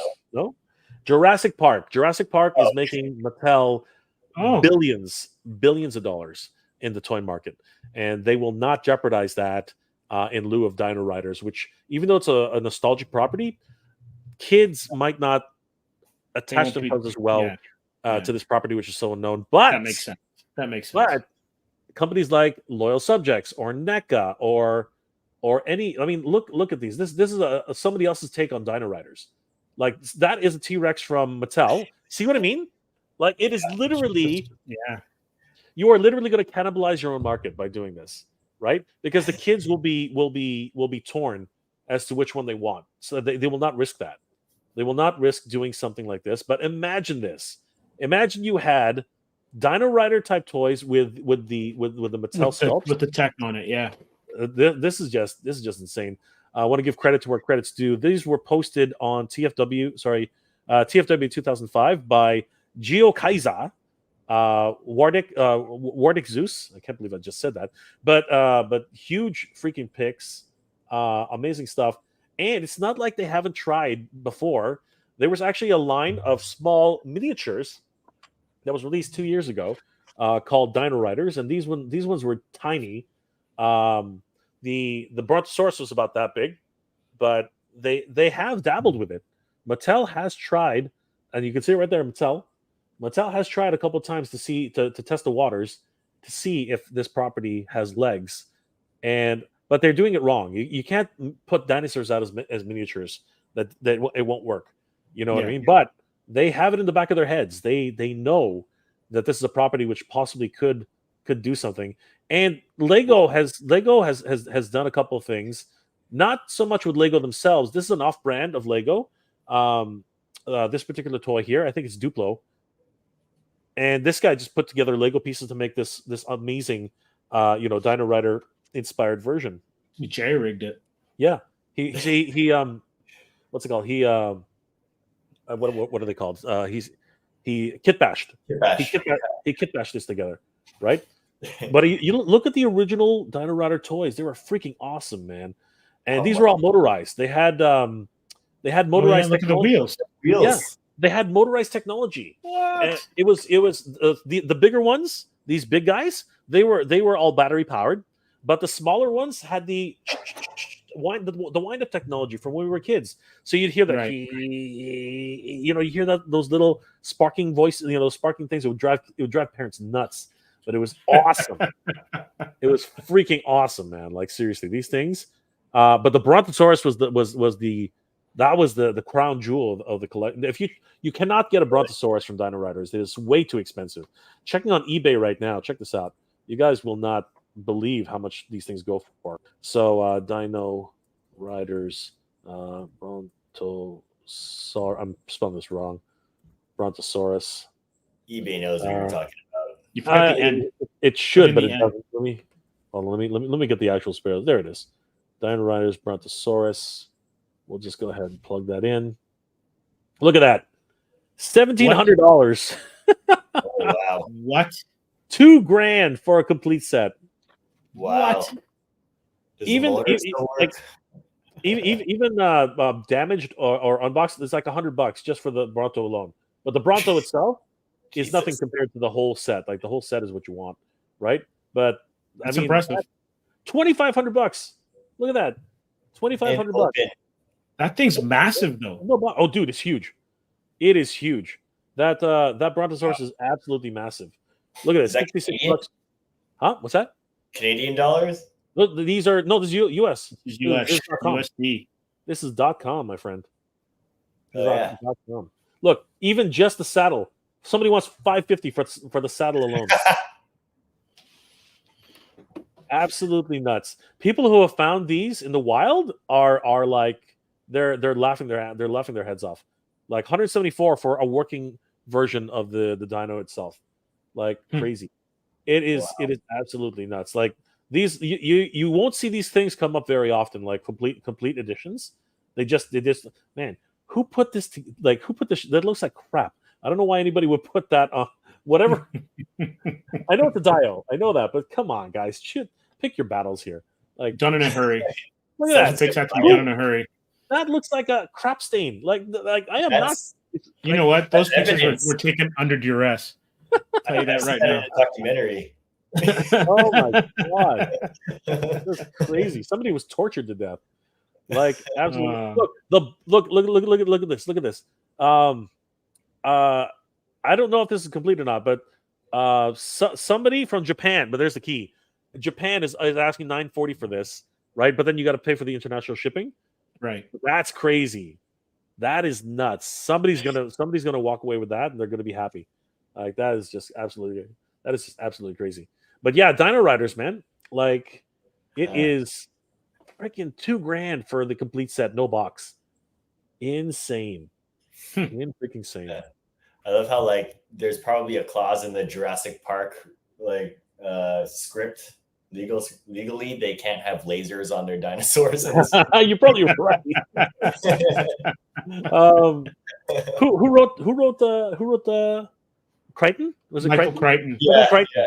Yeah. He's probably like, screw you guys. No, but you know what? That's not true. Didn't they hook up Blue with some sort of tracker? Something like that. Yeah. Right. As soon as that happened, people were like, Dino Riders! People were losing their minds. People were losing their minds when they saw that come to light. Like people were livid. They were absolutely freaking livid. But yeah, anybody who's anybody, if you know, Dino Riders, baby. Dino freaking Riders. That's crazy. Absolutely crazy. A lot of comments now with those ones. So let's go with the Art and Times of Jay Ryan. They use those dino molds in the Cadillacs and Dinosaurs line as well. Wow. Did not know that. I did not know that either. Good to know. Oh, wow. Holy crap. That was a good piece of information to know. Yeah, Michael Worrell Jr., Dino Riders, so expensive that I only have 4. They are shelf hogs, especially the T-Rex. Yeah. Yeah, they're just massive. Massive. How many were there? So they released the two biggest ones were the T-Rex and the Bronto. The Bronto's massive.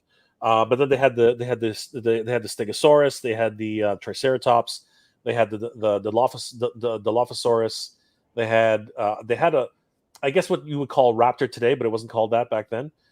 They had a pterodactyl. You can see basically they're right there on the artwork. You can see most of them right there. The wingspan on a pterodactyl must have been crazy. Yeah, but it was a smaller one. It was okay. just like, yeah.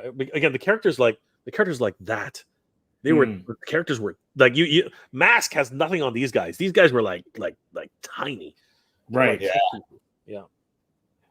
Dave Z, I was hoping a third party would make the armor and design it to fit existing Jurassic dinos. So one fun fact. Keep reading them. I'll look for something else. But a fun fact: another company has actually started the conceptual for a Dino Rider type toy. I'll bring it up.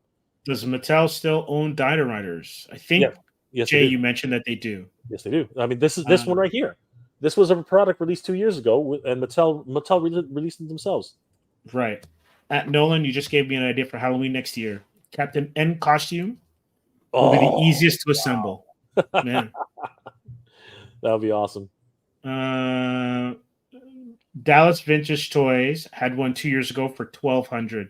I went with the T-Rex. They are easy to repair as well. Guy Dorian Sr., the great Kelly Jones Kelly Jones for sure, drew the Dino Riders comic. Sweet. I did not know that. No. Crichton only Onryu 83. I know I butchered that. Sorry about that. Crichton only wrote the first 2 Jurassic Park books. But which one has lasers? Yeah, and so then somebody took it over after. That's probably. Dino Riders dinosaurs. We also used in the Smithsonian. They removed the motors. Okay, that's interesting. They removed the motors. That's unusual. Yeah, interesting. So this is concept art for Cyberzoic sci-fi dinosaur. Yep. So I got it up. There it is. So yeah, the Cyberzoic is. So these are actually made by a company called Creative Beast Studios. Is this on BackerKit? Oh yeah, it's BackerKit. Yeah. Yeah, that's BackerKit. But these guys already did a successful Kickstarters for hyper realistic dinosaur action figures. So these things are super realistic. They consulted with a whole bunch of zoologists to get and paleontologists to get the look and the feel of all of these, again, hyper realistic figures. And they did a Kickstarter now for the Cyberzoic versions, which of course are Dino Riders inspired. Dino Riders. Yep, quite literally. So they have all their augmentations, right? Actually, I can just do this. So yeah, as you can see, they literally have much like Dino Riders. It's a war against humanoids and creature and aliens from another planet. And yeah, they have all these armaments getting ready. So yeah, again, this is a great feathers. That's great. Yeah, it's a great opportunity. And there's some of the humanoids, right? The human characters.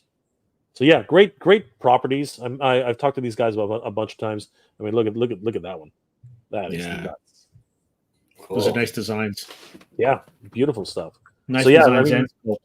If Mattel doesn't actually go for it, these guys are definitely picking up the ball, and they were able to raise $785,698. Wow! $205,000 goal.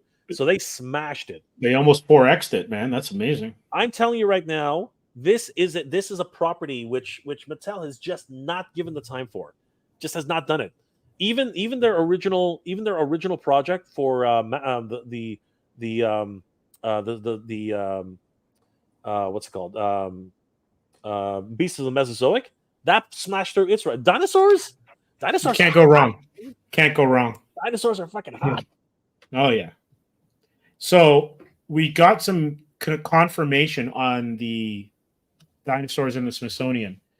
So they were Dino Riders dinosaurs in the gift shop. They had Mattel remove the motors and sold the dinosaurs without the tech. Okay. That's hilarious. And that would make sense because that's why a lot of them have been floating around, and those are the cheaper versions. For sure. Guy Dorian Sr., those are cool. I designed some of those like that for Lost Landers. Yes. And then Lord Hoagie Got a book signed by Kelly Jones once. You're a very lucky person for that. Sweet. Yeah, very cool. Andrew Davis, I had that 6-legged motorized walking tank from Captain Power. It sounded like Captain Power. It sounded like Dino Riders when it moved. Sweet. Love Captain Power. Oh yeah, totally. Those are well done. Agreed. And need a Dino Riders movie. Well, unfortunately, you're going to need to do. You're going to need to get something a little bit more concrete than what we have right now, because Dino Riders would definitely be a great concept for a movie, though, I think. Right. But you got to be careful. It does have a lot of cheese ball. You know what I mean? It can really get cheesy really, really quickly. You gotta really treat the material just right, because that's one that can really go wrong really quickly. So it is what it is. But yeah, great stuff. Yeah. So you know what I'm gonna do? Let's go to Green Lantern. Yeah, let's talk and about chat it. about that. It's interesting, some of the takes that we're getting on this casting, and I'm not quite sure if everyone's going to be happy with it because of. Now, is this a fan cast, or is this a? Oh no, he's signed for it. Let me get rid of the commercial here. Really? Because he's going to be old. And this is James Gunn's. This is James Gunn's version of it. Let me make this bigger. And why am I not getting rid of this dude here? There we go. You got to spin up your ad. You got to spin up your ad blocker. Whenever I only spin up my ad blocker when I'm doing live streams, because I want to give people the best chance. But right. So Kyle Chandler from Godzilla, he was Friday Night Lights. He might have even been in the Wolf of Wall Street. I love him. I love him as an actor. He was in Wolf of Bloodlines. He's done a lot of stuff. He was the FBI. He was the FBI agent. Yes, he was. Yeah. And he's got this kind of like cool Southern drawly charm. I really like him as an actor. It's strange though. I didn't see him as Hal Jordan, and he's like almost 60. Yeah. Weren't they talking about the guy that played Cable and Thanos? Josh Brolin. Brolin. Well, he's in the same. He's my age, right? Yeah. So they were like the one that they were throwing around was Chris Pine, but they're obviously looking at not having Green Lantern be this, or at least have a lot of these heroes be the same age. Yeah. For Justice League, so Superman's obviously coming in at a much younger clip. Who knows how old Batman will be in this? But I guess then for this, because this is going to be an HBO series, right? And it's almost going to play out like True Detective. So think about True Detective in space, or at least with space cops, because this is going to be with Jon Stewart and him. And so I like him as Green Lantern. It's just when you factor in the age, you're going to miss out on a lot of cool storylines that you could do with Green Lantern, because you can't do like Blackest Night, because he's he's a couple of years from retirement, or at least going into his Yoda years. Yeah, but could it possibly be another situation where if this is a if this is a TV series, it's kind of like the CW stuff, where it won't connect with the with the DCU? Or is this going to be one collective universe? Like, what's the plan here? That's a good question, and I don't know. I don't know. I feel like I have complete faith in whatever they're doing. Because I've, you when I found out people were criticizing Michael Keaton for being Batman, I was like, really? And then I was like, Ben Affleck. And then I realized, it's all about what the story is and who directs the action and stuff. Exactly.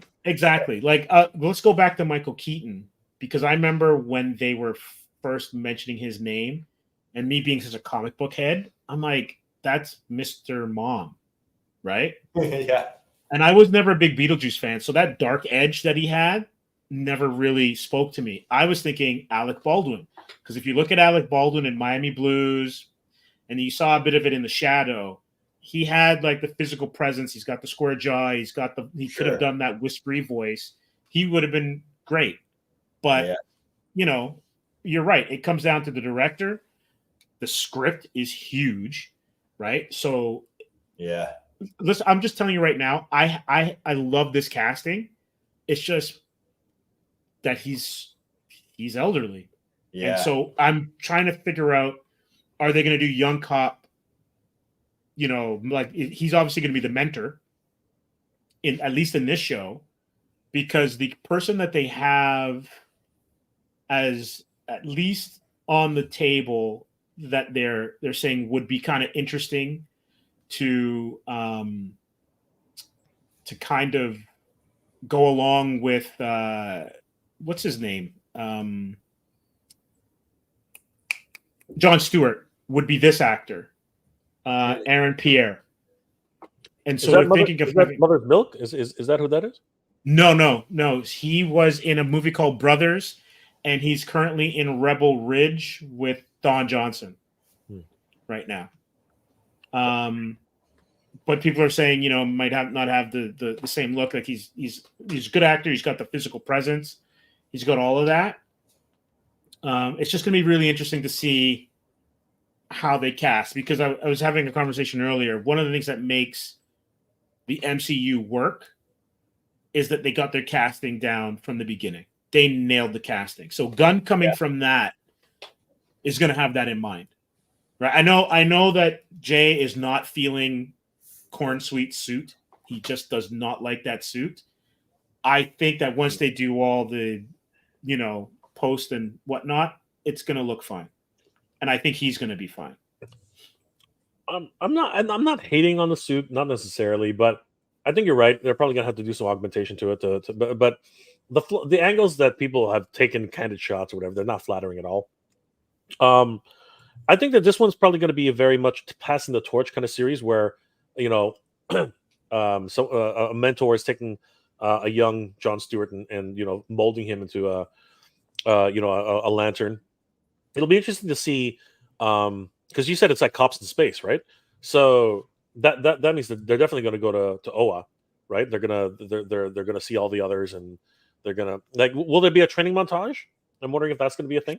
You know what I mean? Where that's a good question. I think they're going to go as far away tonally as possible from the film, from Ryan Reynolds' probably right. Yep. I think that's actually a smart move. Personally. I'd like to see a training montage, though. I think that would still be fun. You know what I mean? What is the relationship between Hal Jordan and Jon Stewart in comics? That's a good question. I do know that, a guy would probably be able to answer this better than I would. Yeah. And where's Arnold when you need him? Pardon? Where Arnold, exactly. He's probably on Oa right now. He's on his own stream right now. Just started. Yeah, no, because wasn't that the whole reason why he was supposed to be here? Wasn't he supposed to be the Green Lantern expert? He was the Green Lantern expert. Yeah. Oh, you know what? Guy Dorian makes a fantastic point here. I was just in agreement with Nathan Fillion. I wanted to ask him about GL, but right. Yeah. Right. Because he would have been a good Hal Jordan. I do believe, if I'm not mistaken, and I could always be mistaken, but I believe that what happened with Hal Jordan was, at one point he had failed in his mission as the Green Lantern, and they had to bring in another Earth Terran to take over his role primarily. And I think that's where Jon Stewart came in. And then for whatever reason, the Lantern Corps decided they needed 5 Terran freaking lanterns, because then you got an Irish Lantern, you got just so many. So female lantern, you got freaking apparently Earth needs 65 million defenders because there's something happening here on, I don't know. It's so weird. This is a rough part of the universe, man. Apparently so. Earth itself is this legendary place. You know what I mean? This is a rough sector, so for sure. Everything happens on Earth. It's crazy. Yeah. Terrans. So then I wonder who are they gonna like Catherine Zeta-Jones for Star Sapphire then? Like if she's in it? That would be because then because anyone who's in Hal's wheelhouse has to be the same age, right? has to be in that age group, right? Well, you do got to remember that there are a lot of actresses who who do not look their age. You know, like Totally. you're right. Catherine Zeta-Jones, she's still banging it, man. Yeah. You know, figuratively speaking, she's still rocking it. I think. Yeah. There's a lot of people that could like fit that role, but it's just an interesting, like, it's just an interesting choice. How old is Haley Atwell right now? She's got to be in close to 40 something now, right? Yeah, but then you're moving into Roger Moore Bond girl territory where he's 50 something and the Bond girl's like 30. Like yeah, but there doesn't actually have to be a straight on, like, it doesn't matter, like, age. These days, as long as they match, it doesn't matter anymore. Like, you know, the age is just a number thing is really prevalent these days. I think it really, as you said, it's just casting. You know who could probably play the role pretty well is Rebecca Ferguson. For who? For Star Sapphire. Oh yeah. She's like, I love her in even in Silo that she's doing on Apple TV, I think it is. And then her spin in the Mission Impossible series. Yeah. She's got a great screen presence. She does action really well. You know, and she's great in Dune. Like, she's just one of those that just whatever she's in, she does it really well. Yeah. So we'll see. We'll see how that goes. What else do we know about this show? It can't be any worse than than the first movie. So. Yeah, I just from what I remember reading, it's basically them working together. And it's a buddy cop. And it's a buddy cop. It's buddy cop Green Lantern movie. Yeah. Okay. No other. But is it? It's not directed by Gunn. I don't think so. No. Yeah. But he's overall creative director with the entire DCU. Mm-hmm. Yeah, he's Feige. Yeah. Exciting. You know, I'm looking forward to the rest of the casting. I mean, I have more faith in this than I have in Master Universe right now. So wait a second. I wanted to ask you about that. So Alison Brie, you're not feeling it? Look, it's not that. Like, I think that whoever they cast would be brilliant. I just don't believe that's going to happen. I'm a firm believer that this movie is just going to fall back into the wayside. They have to announce something. They have to put something on paper, just like we talked about, just to keep the property in flux, right? So as long as they say, yeah, we're doing this, and then all of a sudden, oh, the main actor had to drop out, but you know what? The production was there. We had money in the bank. You know, they were doing it, right? But they never actually got anything on screen. But it doesn't matter. They announced it. They have all the actors, like, you know, they signed them all, and then later on they're just going to say, okay, you know, here's your $200,000, go away, right? And they're just going to keep. This is just me, and I've been saying it for years. I've been waiting for this movie since Master Universe, the motion picture, first dropped. And by the way, I'm a huge fan of Master Universe, the motion picture. Everybody else can go screw yourselves. I love that movie, but I would definitely love to see a new movie. But I'll be honest with you, just like I said, you know, so many times before, I have more faith in fan-run productions like The Fall of Grayskull 2, which I think Daniel might actually be spinning the wheels again, and hopefully I'll be able to help rally some troops around that film. Have you guys seen that yet? Have you guys seen the trailer for Fall of Grayskull 2 yet? No. Can you pull it up? You guys haven't seen it? All right, let me see if I can dig it up. Give me 1 second here. Because I know you had them. I know you had them on your stream a few weeks ago. Yeah, well, I'll dig it up, but let me ask you, what are your thoughts about, since I'm digging it up? What are your thoughts about the casting? I mean, I don't mind who they're choosing. I think that obviously He-Man should be He-Man. I think that as a Prince Adam, the kid that they've chosen is okay, but as He-Man, I don't know, man. I could be old school this way, but I think He-Man needs to be big. You know, much like what Huey says, I think that, you know, Chris Hemsworth would probably be better as a choice for He-Man, not Prince Adam. But again, what are your guys' thoughts about the casting right now as it stands? Wait, so they're making a new He-Man movie? Yes. And who do they have so far? Okay, hold on. Let me. I hear Allison Brie. No. Alison Brie. Oh, I thought I heard you say that. I think maybe. Hold on. There Yeah. are a whole bunch of names. I believe Alison Brie's in there. Yeah. Hold on. Yeah. I believe she's I'll look it up. Yeah, please. Master Universe. Yeah, I think she's Evil Lynn now, isn't she? Yes. Yeah. So Alison Brie is Evil Lynn. Yeah, Evelyn.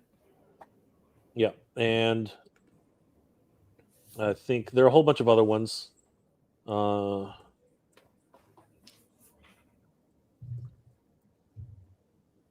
It's by Amazon, actually. They decided to actually move it over there. Again, that's why I don't believe in this film. Nicholas Galzantine is going to be He-Man right now, and again, not my first choice because I don't even know who this guy is. But Nicholas Galzantine is going to be playing He-Man apparently, and well, he could turn out to be the Chris Reeve of this generation's He-Man. We didn't know who Chris Reeve was before. And right? Camila Mendez is going to be Tila. So that's the cast so far. I'm trying to find the video. Give me 1 second. Again, I'm very cynical about that, only because it's a property which I really love and adore. So for me, that's just me. Like I'm being rather disingenuous, to be honest with you. I'm not going to candy coat that.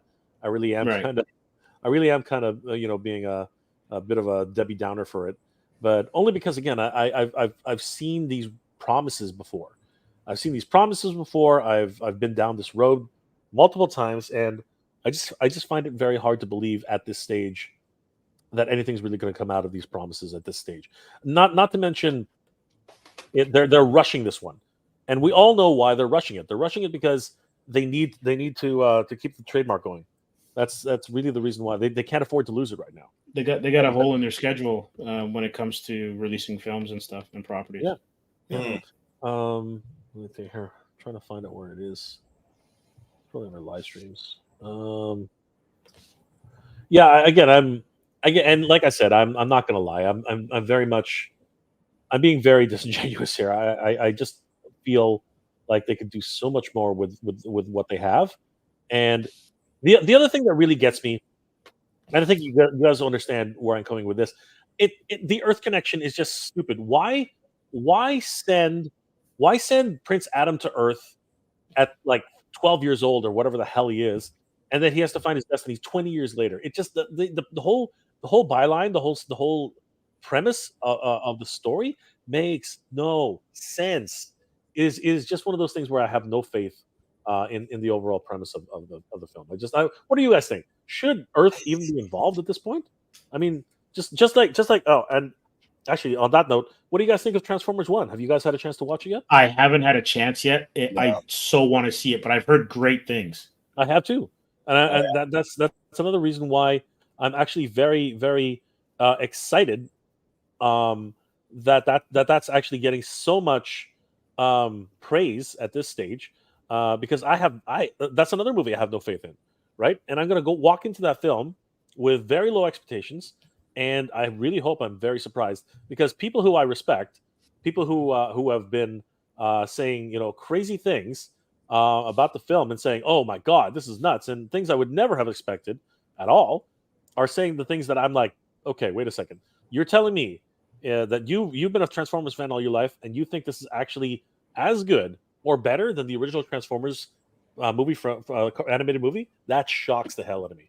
That literally shocks the hell out of me. I will go on record and say this, because I haven't seen Transformers 1 yet.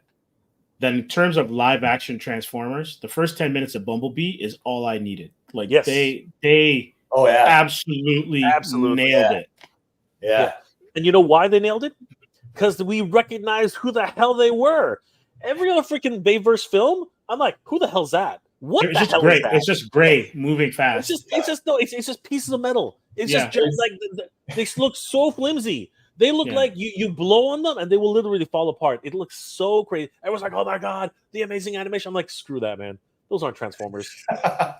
Those are Those are alien life forms I don't even recognize. It's crazy. Yeah. I don't know, Paul. What are your thoughts on that? Like, seriously. My gripe with those other Transformers movies is that there's too many people in it. I'm like, why are the people doing all the strategizing? Well, not only that, like, they want to fight these Transformers. There's no freaking way. Transformers blow on you and you're dead. Like, seriously. It's like, I want to hear what Optimus Prime says. I don't care what Tyrese Gibson has to say. Exactly. I know, right? It's crazy. Yeah, if you want to run that video, Steve, you guys can take a look at this. This is a lot of fun. That's weird. Do you have a sound on it? Yeah, that's weird. Wait, hold on. Maybe I pulled up the wrong one. Yeah, there's no sound on this one. Oh, that sucks. I just found this and now there's no sound. Hold on, give me 1 second. Let's see if I can find the. Is it just muted or is there just no sound period? No, there's no sound period. Like this one obviously doesn't have any sound. Let me see. Okay, so that's unfortunate. Let me find the one. While you're doing that, I'll do some. Yeah, read some comments. Go for it. All right, no one says people weren't too happy about Mr. Mom Batman. Definitely not. Originally, no. Yeah. Originally, but yeah, now he's the dude. Andrew Davis. Where are Nerves getting all this Kickstarter money from? Geeks rule. Good one. That's true. Michael World, the Goonies are good enough is the one I'm most excited for. That's the song, right? Good enough. Yeah. Aliens in the DC universe drive by Earth and lock their doors. Yeah, that's how bad Earth is. I hate to say it, but Michael B. Jordan will make a great John Stewart. Yeah, he would. But isn't he supposed to be Superman? Isn't he supposed to be the black Superman from whatever that Earth is? I think that's what they were toying around with. I think I heard that. Yeah. He might have been trying to produce it himself, to be honest with you. Michael World Jr. Hang on to your seats to trailer for Fall Guy. For Fall of Grayskull. Fall Guy, no. But Fall of Grayskull 2 looks great. I will back it if they try again. Transformers 1 looks great. And is it Chris Hemsworth in that movie? He's Optimus Prime, I think. He's Optimus? Yeah. It's going to be weird not having Peter Cullen's voice. Jay, Steve, and Paul, what is your fave incarnation of Friends besides Challenge? What? I have no idea what the reference is. Yeah, I'm kind of. I'm not sure about that one. Yeah, I don't want to be. I just don't want to not answer that question based on the. I don't want to answer that question based on the fact I don't know what it means. Right, Jennifer Aniston kind of Friends. Yeah, I know that's exactly what. That's the first one that came to mind. I love Transformers, but let's be honest, the '86 movie messed me up within the first couple of minutes. I remember when I saw it in the theaters. I think they swear in like the first 5 minutes or something, and the whole audience went, "Whoa!" That's how you kind of knew that it was a different kind of flick. This is not the one you're seeing on TV, the cartoon. Oh, Super Friends. Oh, I get it. Super Friends. Okay, that's a complete. Oh, because I was thinking like Chandler. Yeah, how's Chandler going to challenge anybody? Wow, that was whoa. Yeah, that was good question. Incarnation is Super Friends. That's a good question.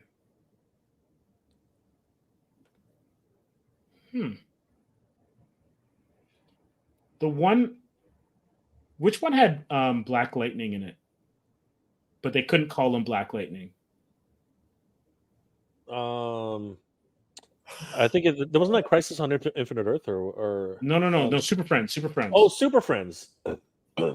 This was like with Apache Chief. Yeah, no, that was a thing. That was the Justice League. That was the JLA, wasn't it? Like Black Vulcan. Thank you. Oh, Black Vulcan. Why couldn't they call him Black Lightning? Because they didn't want to pay Tony Isabella and Guy Doran. You can probably back me up if you're still a part of this. I guarantee you they didn't want to pay Tony Isabella, who was the co-creator, if not creator, of Black Lightning. Huh. Really? That's terrible. Yeah, man. Black Vulcan. Black Vulcan, right. Yeah.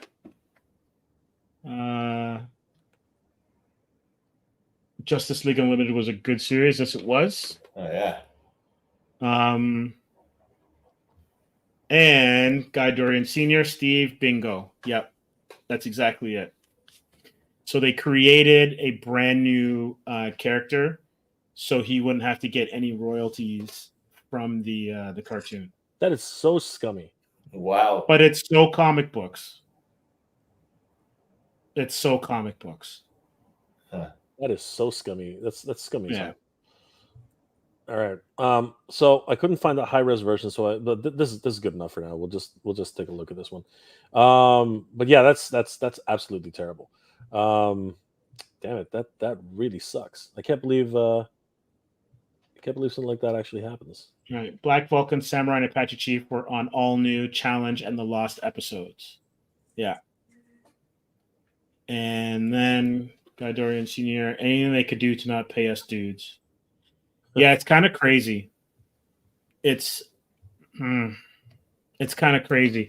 And you can almost see that if you're a writer and artist, why would you give Marvel or DC your character? You know, like normally you'd be like, I'm going to write a story. I'm going to make this amazing Avengers story. And I'm going to create an amazing villain for my Avengers run. Why would you give that? You would hold that character back now and use it for your own creator own projects. And so what happens is those titles and those stories end up with weaker characters and weaker storylines, or they just get stagnant because the writers who are absolutely talented to carry on stuff, they know they're going to get screwed. So why give them that character? Why give them that piece of you? Yeah. Why trust them, right? Yeah. And in some cases, if you're lucky, you get your name in the back end of the credits of a DCEU or an MCU film, if you're lucky. Yeah. Yeah. It's sad. Anyway, that's comics for you. Pretty much. Do you want me to put it on stage? Run it. It's a little low res, but we'll deal with it.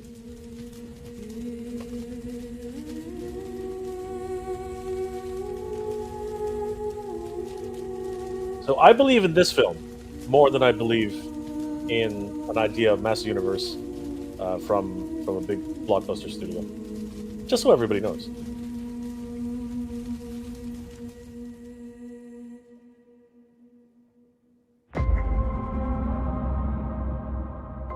That looks pretty good.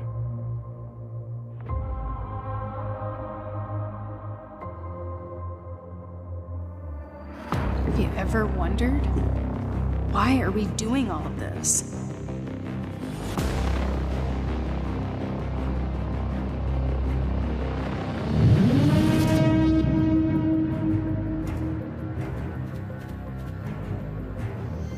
The Horde will not stop until Eternia is completely destroyed. Where are the rebels?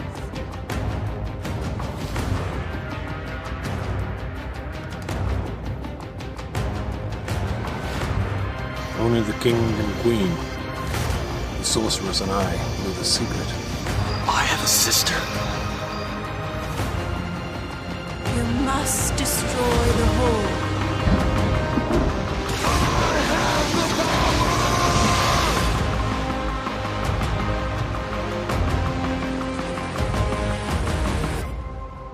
If I can't stop Hordak,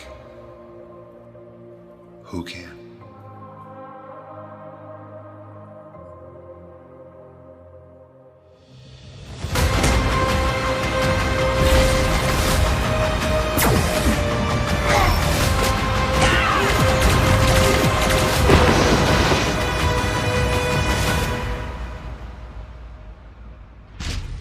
Death has come to Eternia. And I am here.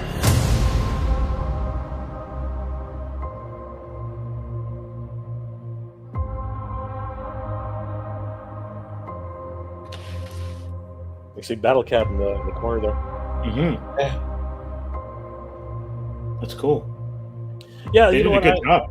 I have, They did a good job. as I said, I have way more faith in this film than I have for anything else being planned right now. They even got Orko. What are we looking at? Seriously, Daniel Benedict definitely has a lot of heart in that. You know, a lot of fan. Again, it's a fan making it for his own for other fans, really. And it's unfortunate. The first attempt kind of didn't go as they planned. But you know, get enough of us on board, and because like I didn't know about it, I did know about it, but I didn't. I thought that they were I thought they were more ahead than they were. And I found out they'd only raised around $15,000. It was, and they were asking for $250,000. So, yeah. So if Daniel decides to do a second round, I'll be on board, and so will a whole bunch of other creators who want to see it done. So we're definitely. We'll help spread the word on this side as well too. Absolutely. Yeah, so what a night, guys! Like this was great. Before we wrap it up, there's just a couple of the comments that I want to share with the audience. Sure. Jabbar Robbins, El Dorado was in the lost episodes too. Nice. Guy Dorian Sr. really gives us like what's real when it comes to being a comic book creator, working for one of the big two. Cat A, you get paid your rates. Category B, you get paid less for the same work. Category C, you get the lowest rates. So same damn work, different characters. Definitely a hierarchy. And Michael Worrell Jr., when they change to classic characters, they run the risk of turning away the audience that grew up with them. Pay the creators, you will gain a new generation of fans. Can't argue with that. And then Guy Dorian Sr., I love when they make fan films well. And his last comment, can't get enough MOTU content. No, agreed. Yeah, so Paul, I want to thank you for coming by and spending the night with us. This was great. It was awesome. Thanks for the chopping it invite. up with you. I learned a lot. And I didn't realize that my buddy came out before Chucky. Yeah. Read only memory.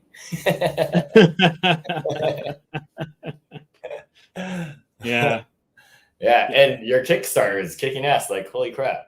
And you're a big part of it. You know, Yeah. we wouldn't be here without you. You're like, your cover gets so much heat when we're at shows. They're like, oh, I like that one. That one stands out for them all the time. Yeah, right. I like had to sign so many of those. And that's the way it should be. That's the way it should be. You need to get your flowers, man. But like sometimes like my table's dead. I'm like, oh, but I'm still signing Atrium books. You put in the work, man. You totally deserve it. Yeah. Forever grateful for you lending your talents to us. That we love. My pleasure. Anytime, man. Any issue. Yeah, for sure. And Jay, congratulations on Demo Man this morning. I was a little worried about you this morning when I was watching the stream, but I'm glad that it. The damn thing. Okay, one fact that you got kicked out. It was the fact that you got kicked out. Oh my God! These online ordering systems. They got to understand. If you want us to give you some money, get the systems working. Like, God damn it! Like, I'm in Canada, okay? Canada. So get the Canadian system working. Like, oh my God, it's like it would not accept my address. I was like, you guys suck. I had to check out as a guest. It was a whole freaking conundrum. It was crazy. Yeah. But always happy to hang out with you guys, man. Seriously, we should do this more often, as always. Absolutely. And on a bit of a selfish note, but it's not really selfish because I want to thank everybody who's here. I can't believe it. So, but guys, thank you so much. Everybody who's hung out with us tonight, freaking incredible. We just hit 18,000. So, oh my God, this is gonna drop. This is gonna drop by tomorrow. I guarantee it. But for tonight, hit another milestone. So, guys, thank you so much. That's amazing. Appreciate that. You guys are because of you guys. that's happened. So thank you guys so much for that. Oh, and of course, everybody who hung out tonight, Guy, great insight as always. Everybody who's been Thank you. here, Yes, it was awesome. you guys are freaking awesome. Thank you guys for always supporting the Mega J Retro channel, the Comix Asylum channel. Definitely check out Paul on Instagram. All the great creators who've helped to make all of this wonderful artwork possible. Definitely check out the Atrium Kickstarter, well on its way to smashing so many different goals. They have 27 days left. Let's get them let's get them to every single stretch goal that they can achieve. So great. Yeah, absolutely. Once again, amazing comments. Love how enthusiastic everyone was and sharing your knowledge. Really appreciate it. Without you, streams like this don't happen. And looking forward to seeing you guys next week. See you guys. All right. Take care. Good night, everyone.